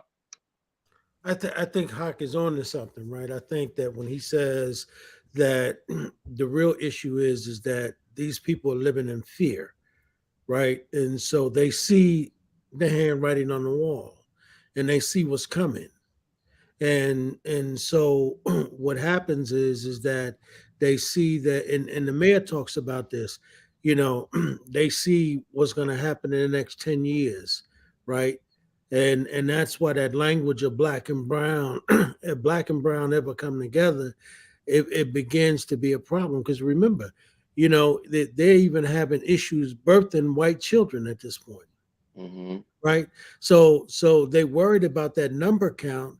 And then at the end of the day, when we start talking about, the history of our people and teaching that level of consciousness, that's why, there are two conversations, right? And we've had this conversation, Jonathan, as you know, with the mayor. And I heard Roland Martin say this, that we need to be careful with the people who are using this conversation where they talk about woke versus consciousness. And the people in the Republican Party are using this woke conversation, stay woke, right? Almost as a code word. And they're using it from a nationalist perspective, right? Yeah, so they want people asleep. Right, exactly. Mm-hmm. Yep. Right. And so when Hawk says that, he's correct. That's absolutely right. It's a numbers game, right? That's why you had Trump, who knew exactly how many numbers he needed in Georgia when he called the governor and he said, "Hey man, I just need these particular numbers," and he knew, because it became a numbers game, right? Mm-hmm. And that's why now, and even if we look at what's going on down in Jackson, Mississippi, that's right. Mm-hmm. Right. So when you look at what's going on in Jackson, what they realize is that they can't outnumber the black folks in Jackson. So what they want to do, they want to be able to take away the franchise from them. They want to be able to control the legal system with them, right?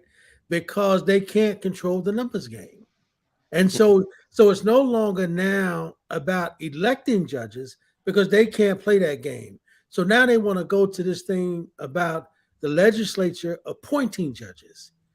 And they want to be able to appoint the judges and they want to use the Supreme Court in Jackson or in Mississippi to appoint the judges in Jackson.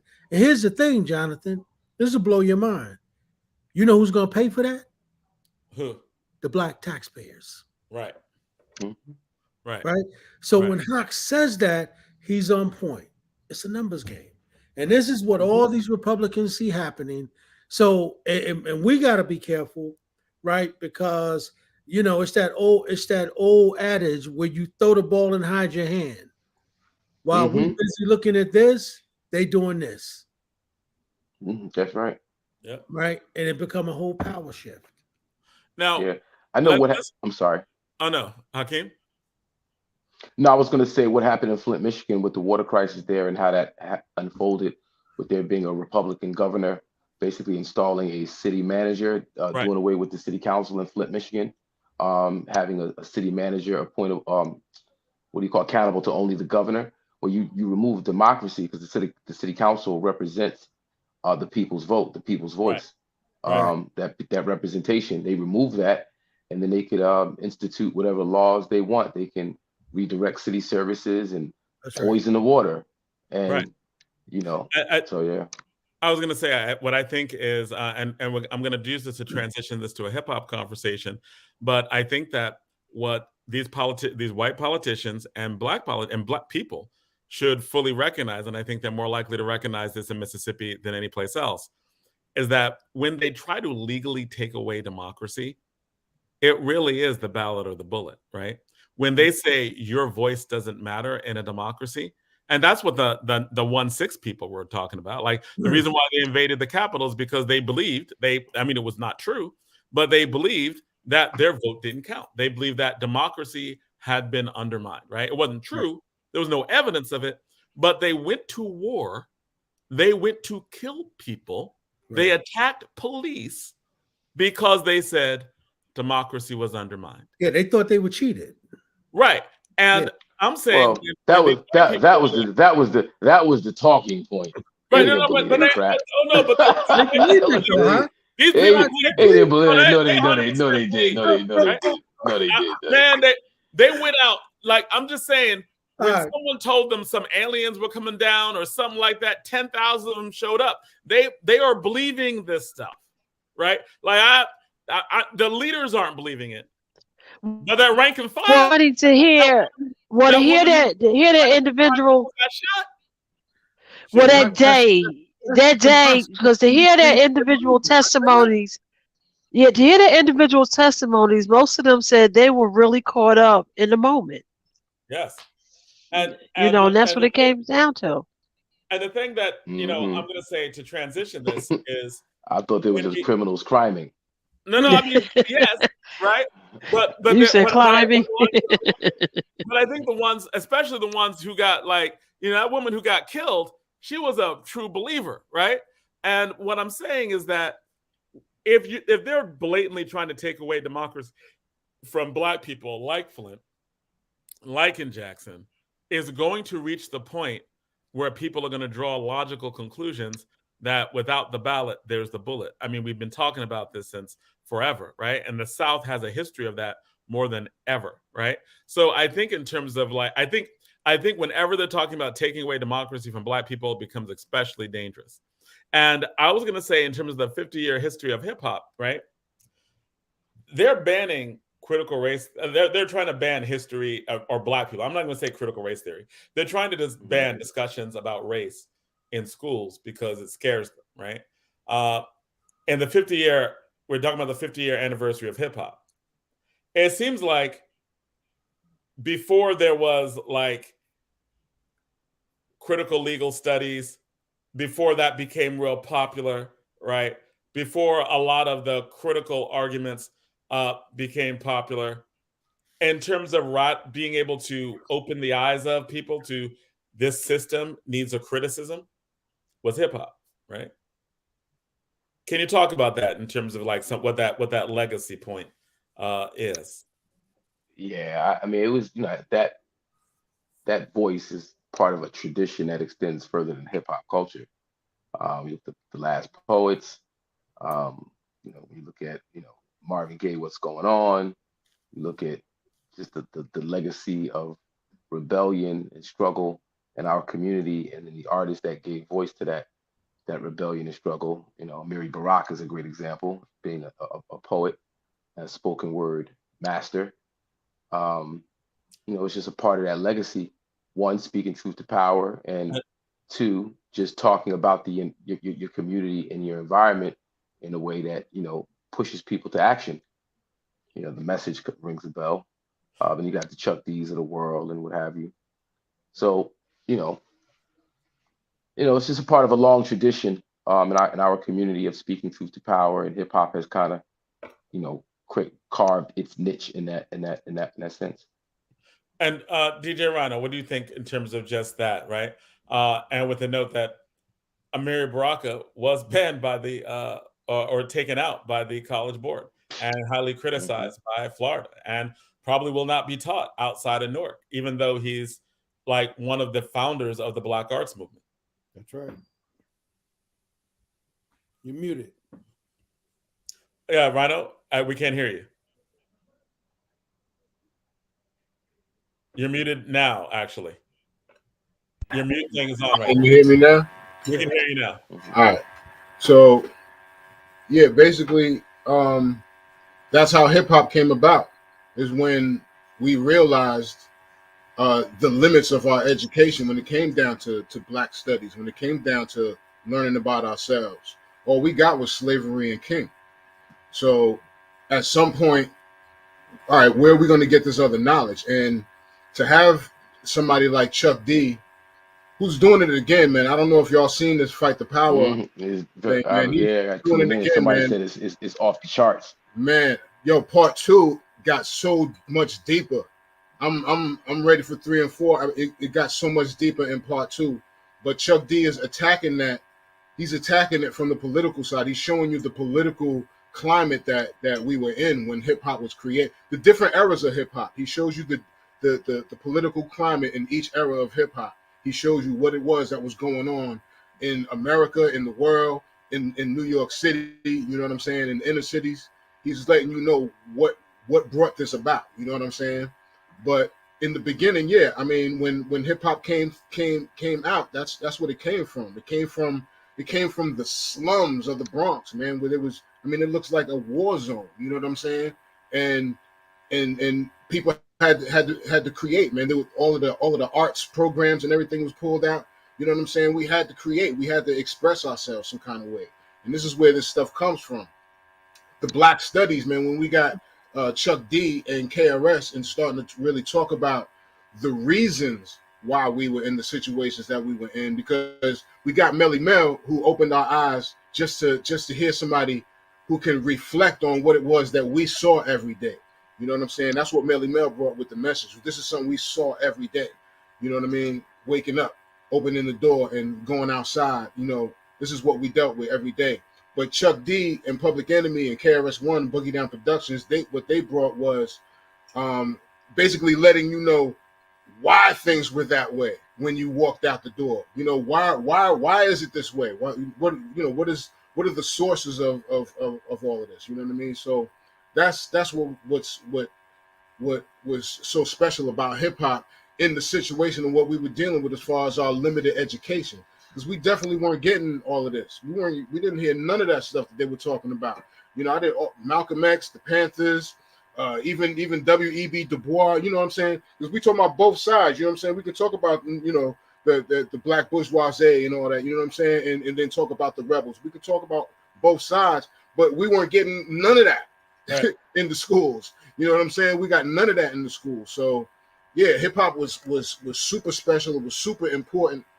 And that's why it's here, man. And you know, for the 50th, man, you know, long live hip hop for another 50th. You know what I'm saying? Because, bro, it was, I mean, regardless of what we feel about where the music is right now, the culture itself is still very important.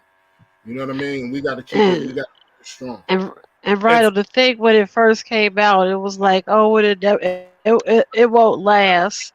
And then 50 years later, I want to say it's commercials and probably if I have to give a statistic, 5 commercials is have some form of hip hop on there and may even refer back to some of the earlier songs and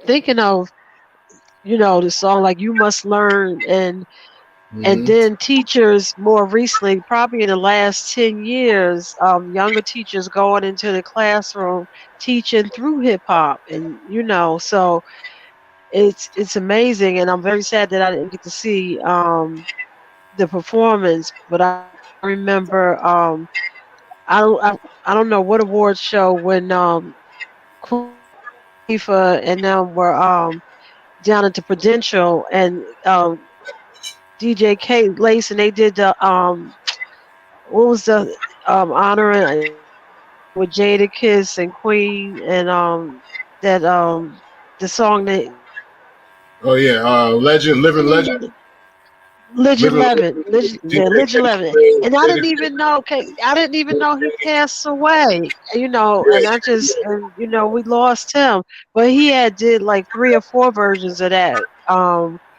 of living legends.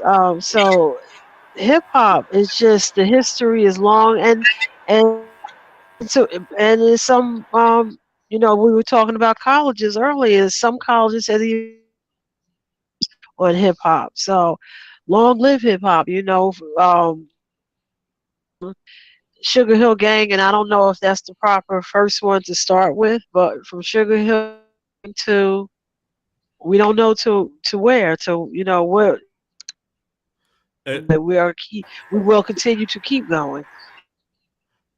Rhino, I was at the on last Tuesday. I went to the Blue Note, right, to see Talib Kweli, and he was with Bob James, right, like the jazz artist, right, and it was real interesting because DMC shows up in the audience, right.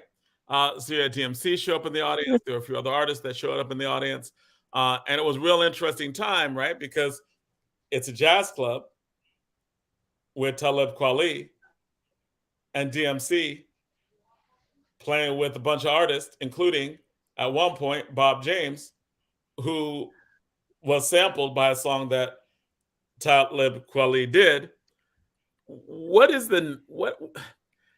I thought it was real interesting because I was kind of conflicted. I had a good time. It was a wonderful show. I love Talib Kweli. My dad loved Bob James. Why were you conflicted though? So what? About what? What were you conflicted about? Only thing I was conflicted about is because I'm watching I'm listening to hip hop, enjoying hip hop, enjoying DMC. It was great. I mean, it was amazing, right? Music was amazing, right? In a jazz club that's predominantly white. Like there were like 5 black people in the audience, right? So it was one of those things where it's like, I got it. Hip hop is the world, right? It's cool, right? And jazz is ours. Gone the way of jazz, like is it like you talked about hip hop culture, right? And majority of the jazz audience is white. The majority of the hip hop audience is white, right? How does that play into your thoughts about hip hop and hip hop culture? Well, to me, that's an element of hip hop culture meeting American capitalism. You know what I'm saying? That's rap music, which is an element of hip hop culture meeting capitalism. And we have Run DMC and the whole explosion with Run DMC and Adidas and Walk This Way and Smith and that whole thing. You know what I'm saying? So you get that. You know what I'm saying? But then on the flip side, it's not that. It's the culture. You know what I mean? It's I don't know. I lost my point, but can I add on? Can I add on? Yeah, please go ahead. Yeah. So it upsets me when I'm on Instagram and I post another culture doing hip hop. So you put up some Asians breakdancing, killing it. Mm-hmm. And you always get somebody say, "That's why we can't have nothing. Everybody want be black, so it's time to be black." See, that's how we get our stuff taken. No, we get our stuff taken from us because we stopped doing it. Right. We start doing the dumb stuff about chasing the dollar. So we just start doing this dumb stuff, the corny stuff, and then they end up doing the real stuff that we used to do. Yeah, because they don't have like they already got but it's still because a lot of us who claim we chasing the dollars really ain't making no dollars. So why are you chasing it? Right. Oh yeah. We talking about a lot of us are chasing it without making it. But we're not even really chasing it. Like that's not really what it is. It's like you lose interest in something and you move on, but you forget the importance of that thing when you move on. So like breakdancing doesn't cost anything. Like you could stand on the corner and hustle and still breakdance. You're still on the corner. So why not do the culture? Why not? Well, you're talking about our generation. You're talking about our generation. I was talking about the now generation. But they chasing the dollar. They chasing the dollar. It's about the dollar. For our generation, it's more of what you're saying. Like a lot of our generation, we've moved on. Yeah, You know what I'm saying? but no, but right, but how can I say it's like there's break dance ensembles going on everywhere in the world. These are young people who are coming from impoverished communities who still break dance. Latins, Asians, they're coming from the same conditions we coming from. It's just that for some reason, break dancing is corny to us. We don't do it no more. It's whack. That's not what we doing. Didn't we just say breakdancing was going to be in the Olympics? Yeah, breakdancing gonna be in the Olympics. There's no, but we don't have any representation. Why? Because it's corny to us. It's whack. Wow. That's not real hip hop. So that's not keeping it real. Breakdance is going to be in the Olympics, and ain't going to be no black people representing the United States. Ain't gonna be no mad because they took the culture from us. Yeah, mad because they took the culture from us. No, they didn't take the culture from us. You gave it away. You stopped doing it. You stopped appreciating it. You didn't see the value in it, to maintain it, to be the custodian of it.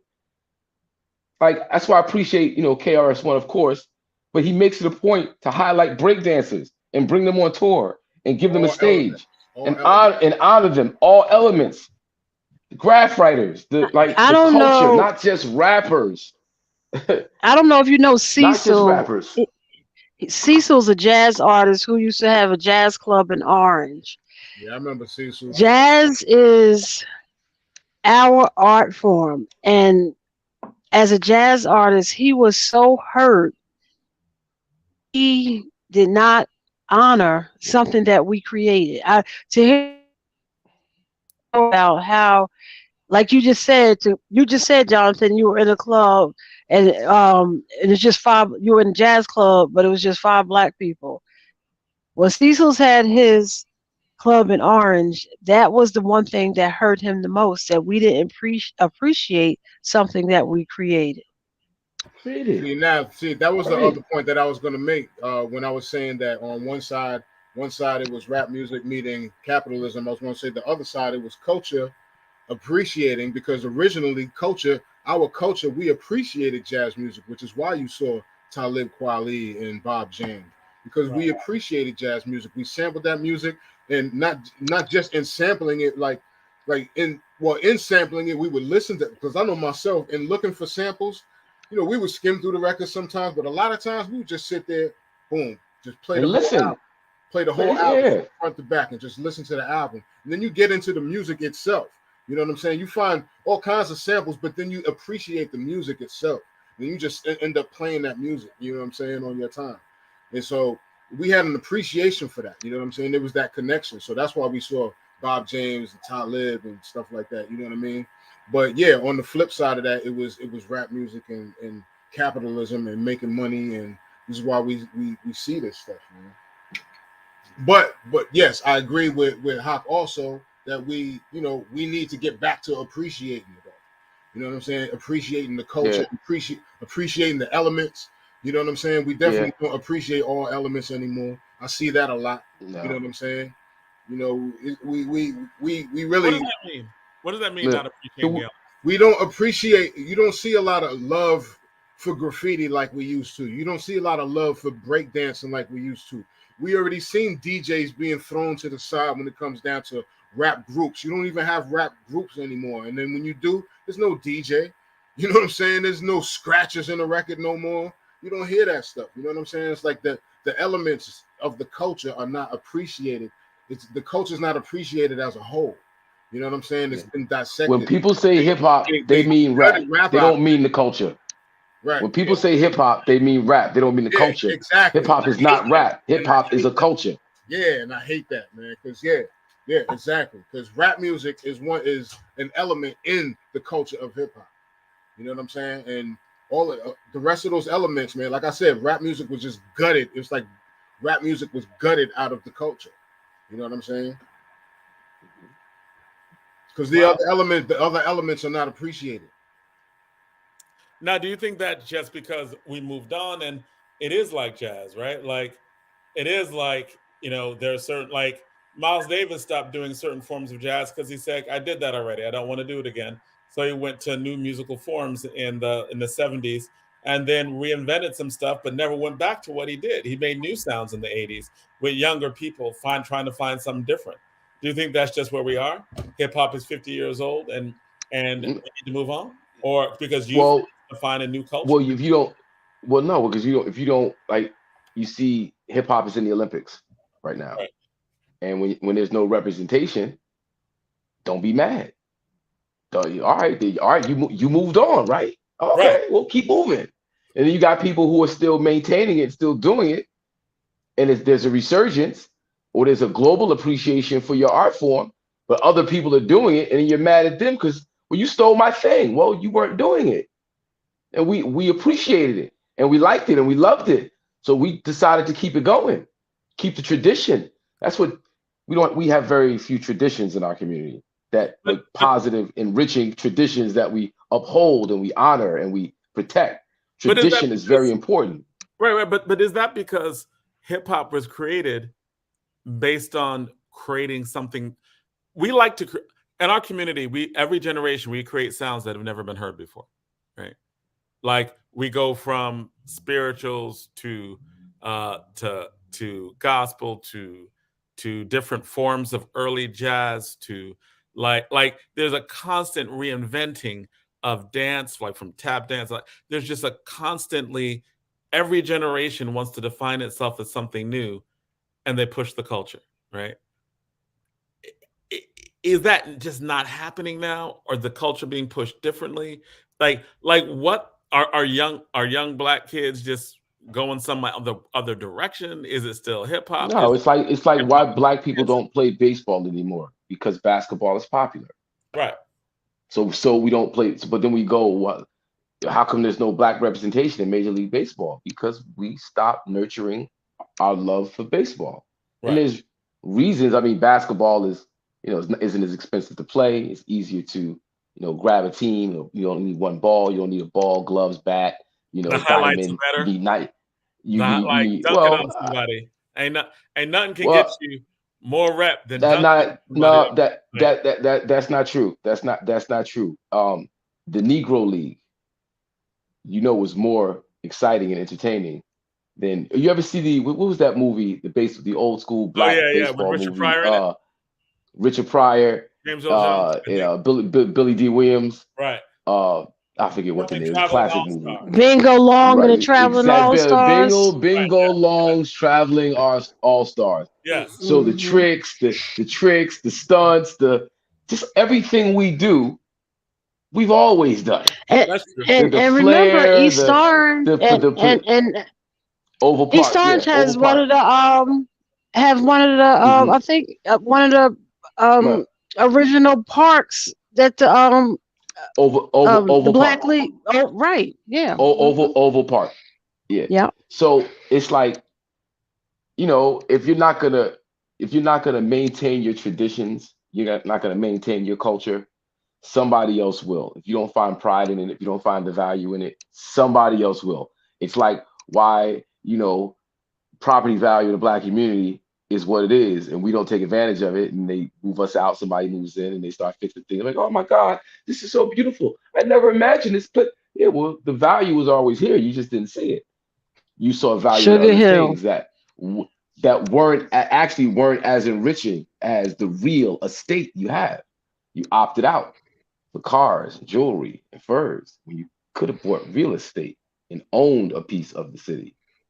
You opted out, and that's what we do with our culture. We could own things, but we opt out for the easy way out. We just want to be stars. We just want to be seen. We just want to rap. We don't want to break. Help me with this. I love 50 Cent and I hate 50 Cent. 50 Cent is just, I don't know. He's doing all his work. He's employing people. You look at the different shows he has on, and then I hear him make he got this slick mouth. He goes and says something corny about Jay-Z, trying to emulate Basquiat, and and I'm like, Why?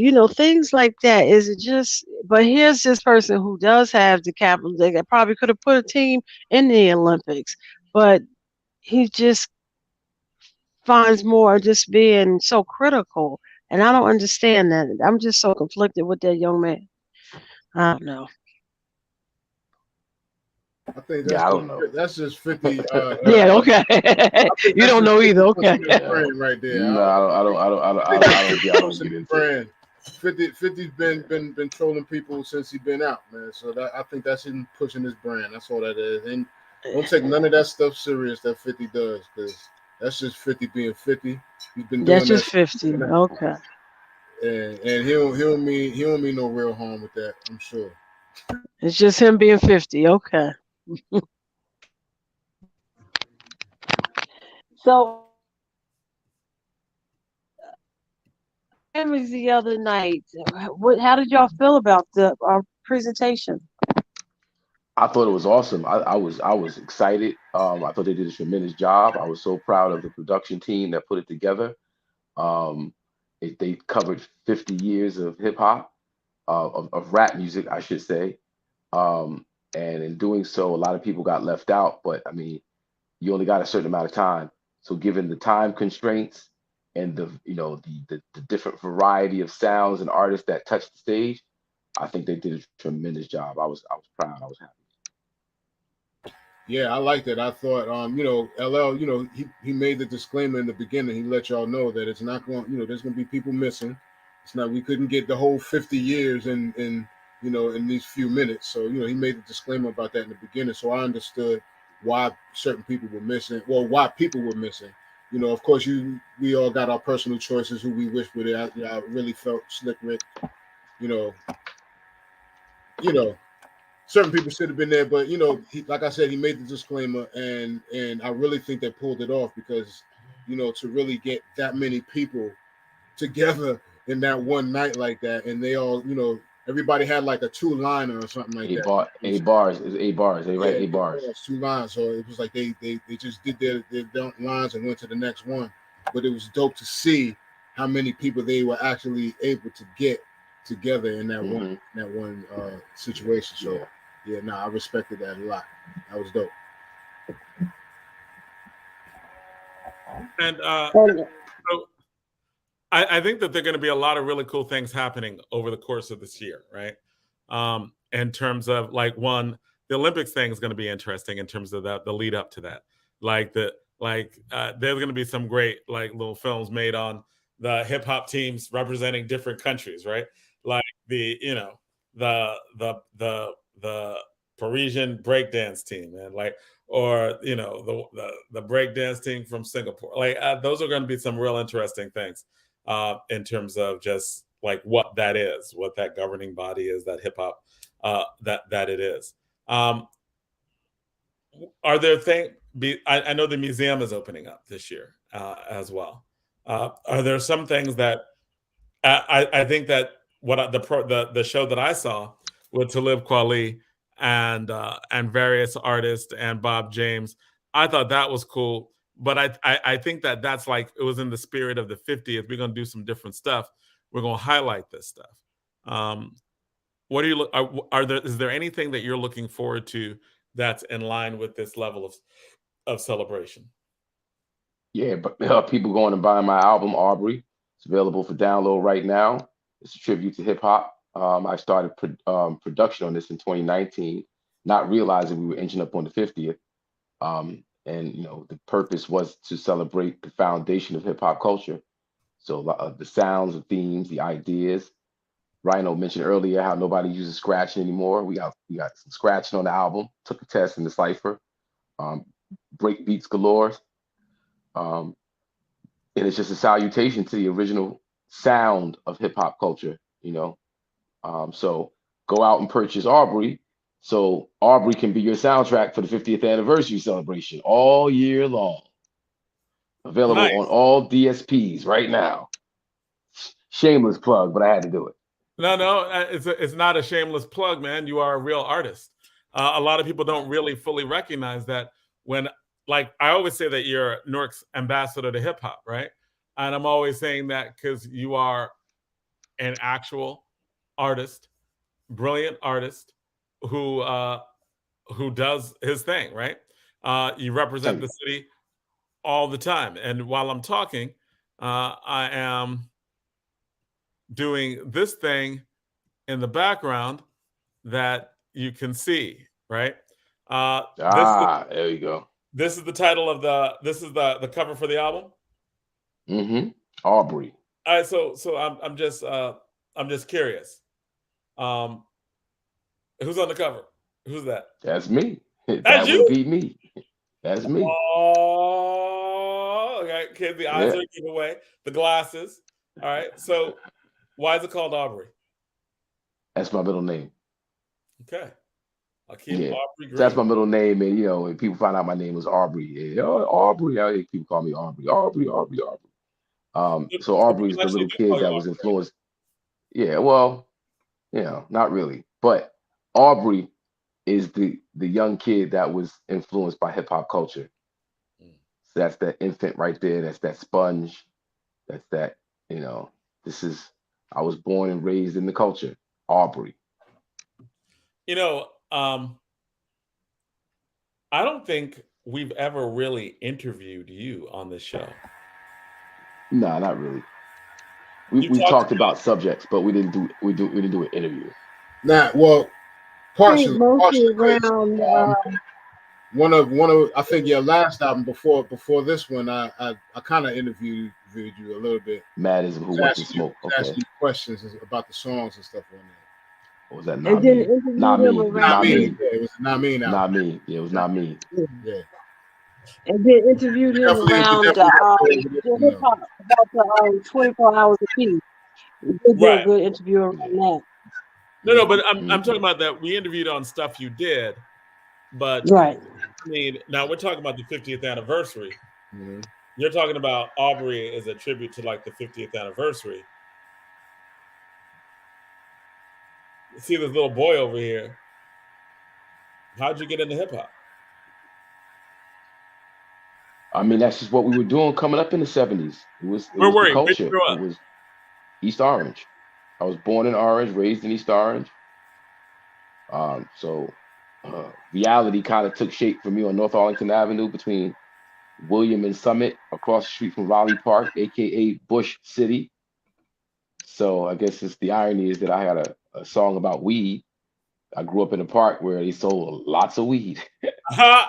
And yeah, that was but it's the culture, be it rapping or breaking or graffiti arts.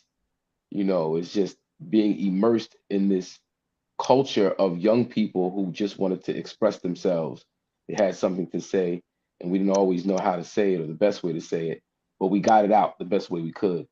What's your earliest hip hop memory?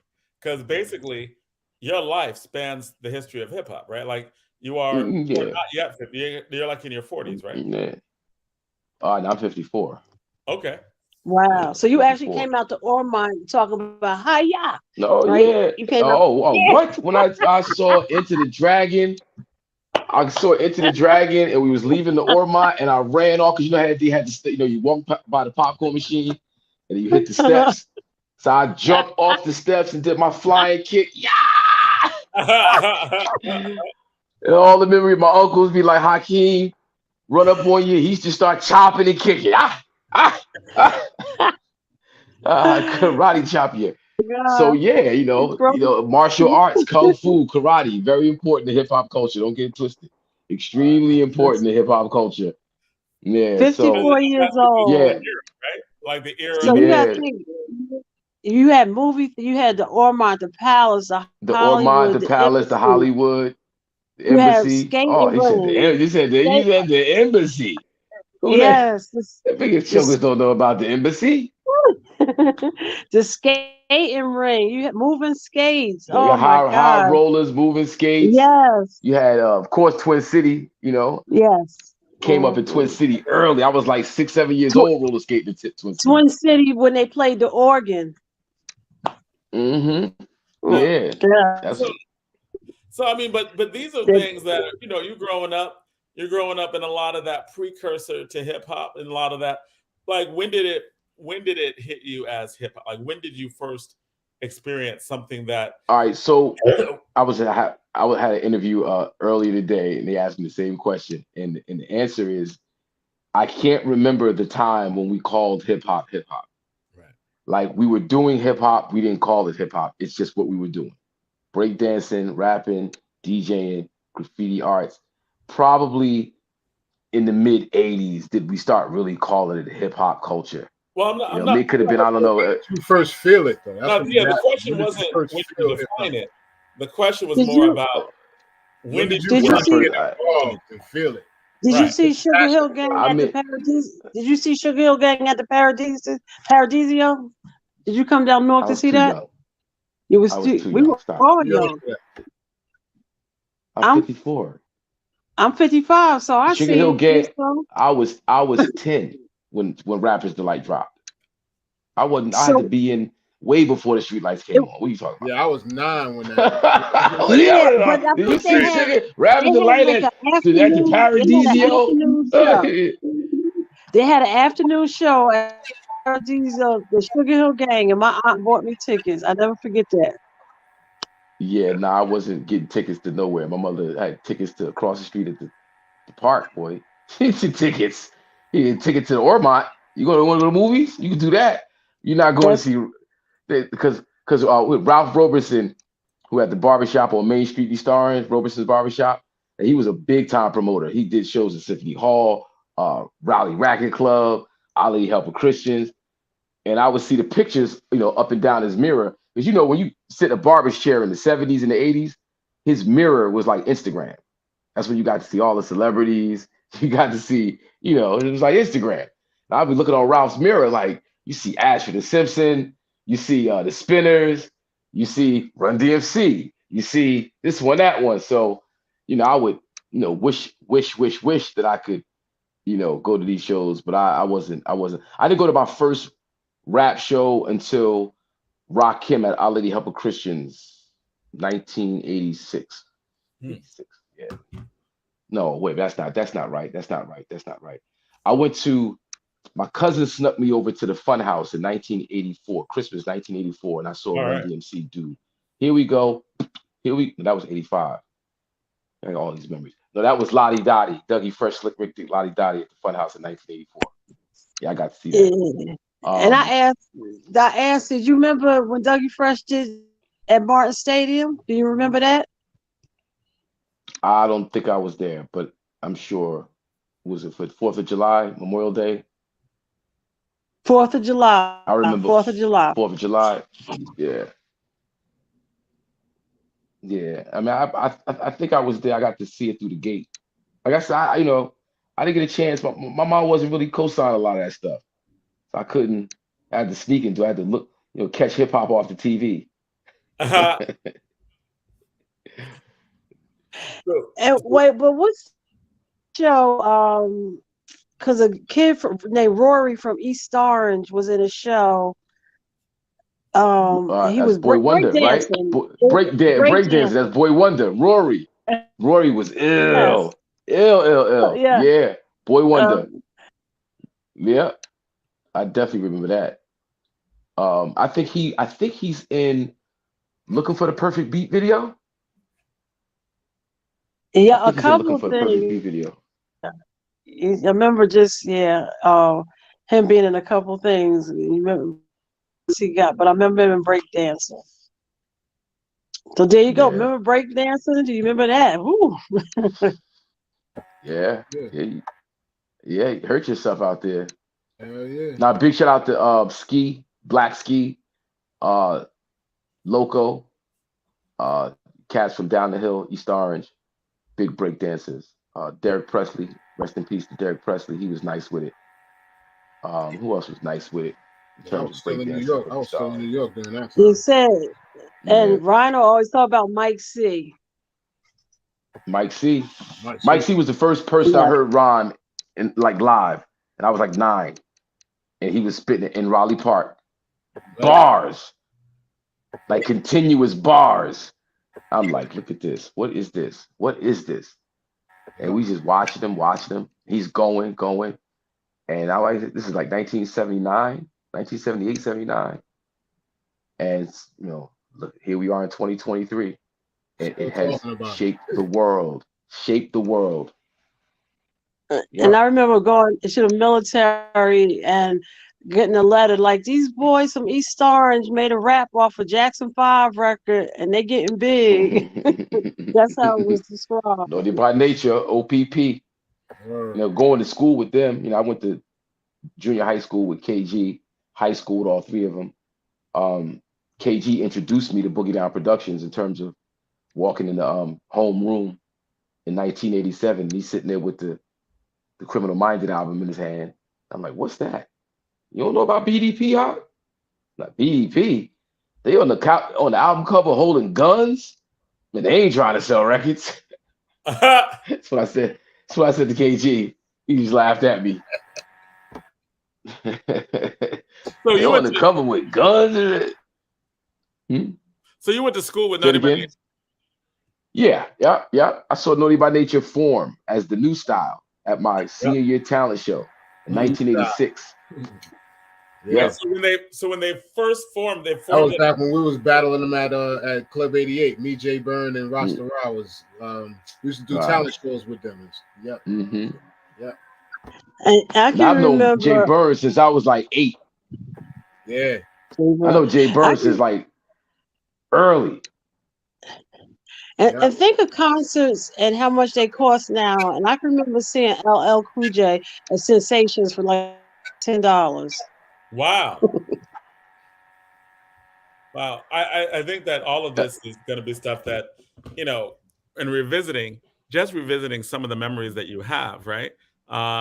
You know, like who you grew up with, what happened, because all of you were part of history growing up, right? Like Hakim, you were part of history and you made history. Rhino, you were part of history and you made history, right? And I see your post, Rhino, talking about like people who you knew, who you're friends with, who you work with, right? Like over the years. And I just think there's such richness there. We're definitely going to have to explore this more and maybe break it up into parts where we just talk about, you know, what were the 80s like when you first got in? Like, what was that like? What was high school like? Because a lot of people just don't know, right? And I think that having those basic questions and those commentary will really lead us into a better understanding of where we are now and where we're going to be going, where the young people are going. You know, and I don't think, and it would be nice if you tell, because I don't think we probably understood that it might have been the LLs in East Orange, or so they're gonna hit Sensations and they're gonna go down to hit. They might hit 3 or 4 clubs in one night because it was just so much to do during that time, like all the clubs, and they had great entertainment. Like the story, like that could be told about the Zanzibar and Club 88, and I mean, these stories have never really been told to the full extent about the stars or the DJs that came out of them. That's real. No, Sensations is a very important place in hip hop culture. Anybody in the tri-state area, in order to really pop off, you had to do Sensations. You had to touch down with North and do Sensations. Club 88, of course, East Orange, Bogies, you know, Zanzibar, you mentioned, of course. The Peppermint Lounge was huge. You know, there's a number of spots in this area that, you know, you had to touch down with Jersey. Jersey is extremely important to the growth of hip hop culture. And you're from East. Do you remember Sultan's 2001 Odyssey? Oh yeah, yeah, I sure do. And Sir Richards. What you know about Sir Richards, though? Yeah, well, we want to. What you know about Magoo's, huh? What you know about Magoo's? We're gonna have to join. We're gonna have to do this and divide this Part up. 2. Because we need more parts of this, and hopefully we'll get you back, Hakim, because we love having you on, man. Because we want to make sure that we're talking with Rhino that we have to have a lot more conversations that are hip hop oriented, that center what we do, because I think that, you know, the stuff needs to be documented by the people who were there and the people who are, you know, and you really are Newark's ambassador to hip hop, man. So thank you for coming out. Again, DJ Rhino, now with Hakim, and we need it from his karate days at the Ormont. Into the Dragon, Chinese Connection, Fist of Fury. I caught all those at the Ormont. Wow. Well, I definitely want to thank our guests for tonight that came out that first hour to thank our doctor who came out. Dr. Kilmer. Yeah, Dr. Kimble. Yes, Dr. Lionel Kimble. Thank you for coming out. Also, thank our guest. Thank Conrad Tillard for coming on and sparring with us for an hour, right? And of course, thanks, man, Hakim. Thanks for being on again and helping us out and enlightening us about the hip hop, man. You really are Newark's ambassador to hip hop. We appreciate you a lot. And DJ Rhino, Donnie, you got any words before we sign off? No, just when you talk to Dr. Kimble, just tell him that he just made me think of The Fugitive real quick. That was the doctor's name in The Fugitive, so we have to talk about that next time. All right, and DJ Rhino, anything to lead us off? End us off with. Yeah. Also, just want to leave off with happy anniversary to Public Enemy for their very first release, Yo Bum Rush the Show. It was released today, back in 1987. Their very first single off of there was Public Enemy #1. On the flip side was Time Bomb, and they just took off from there. You know what I mean? And it's funny, Chuck D tells the story about trying to chase Eric B and Rakim and all of that, but they really came through, man. Public Enemy, happy anniversary. Chuck D doing a huge big thing. Make sure you check out Fight the Power, How Hip Hop Changed the World on PBS. You can go to their website and pull up the episodes. Check it out. It's huge. I'll be on tomorrow, twitch.tv/RhinoCMZ, 3 p.m. for the Saturday Shakeup. Peace. All right, peace. And that signs us out, man. It's another week. Peace.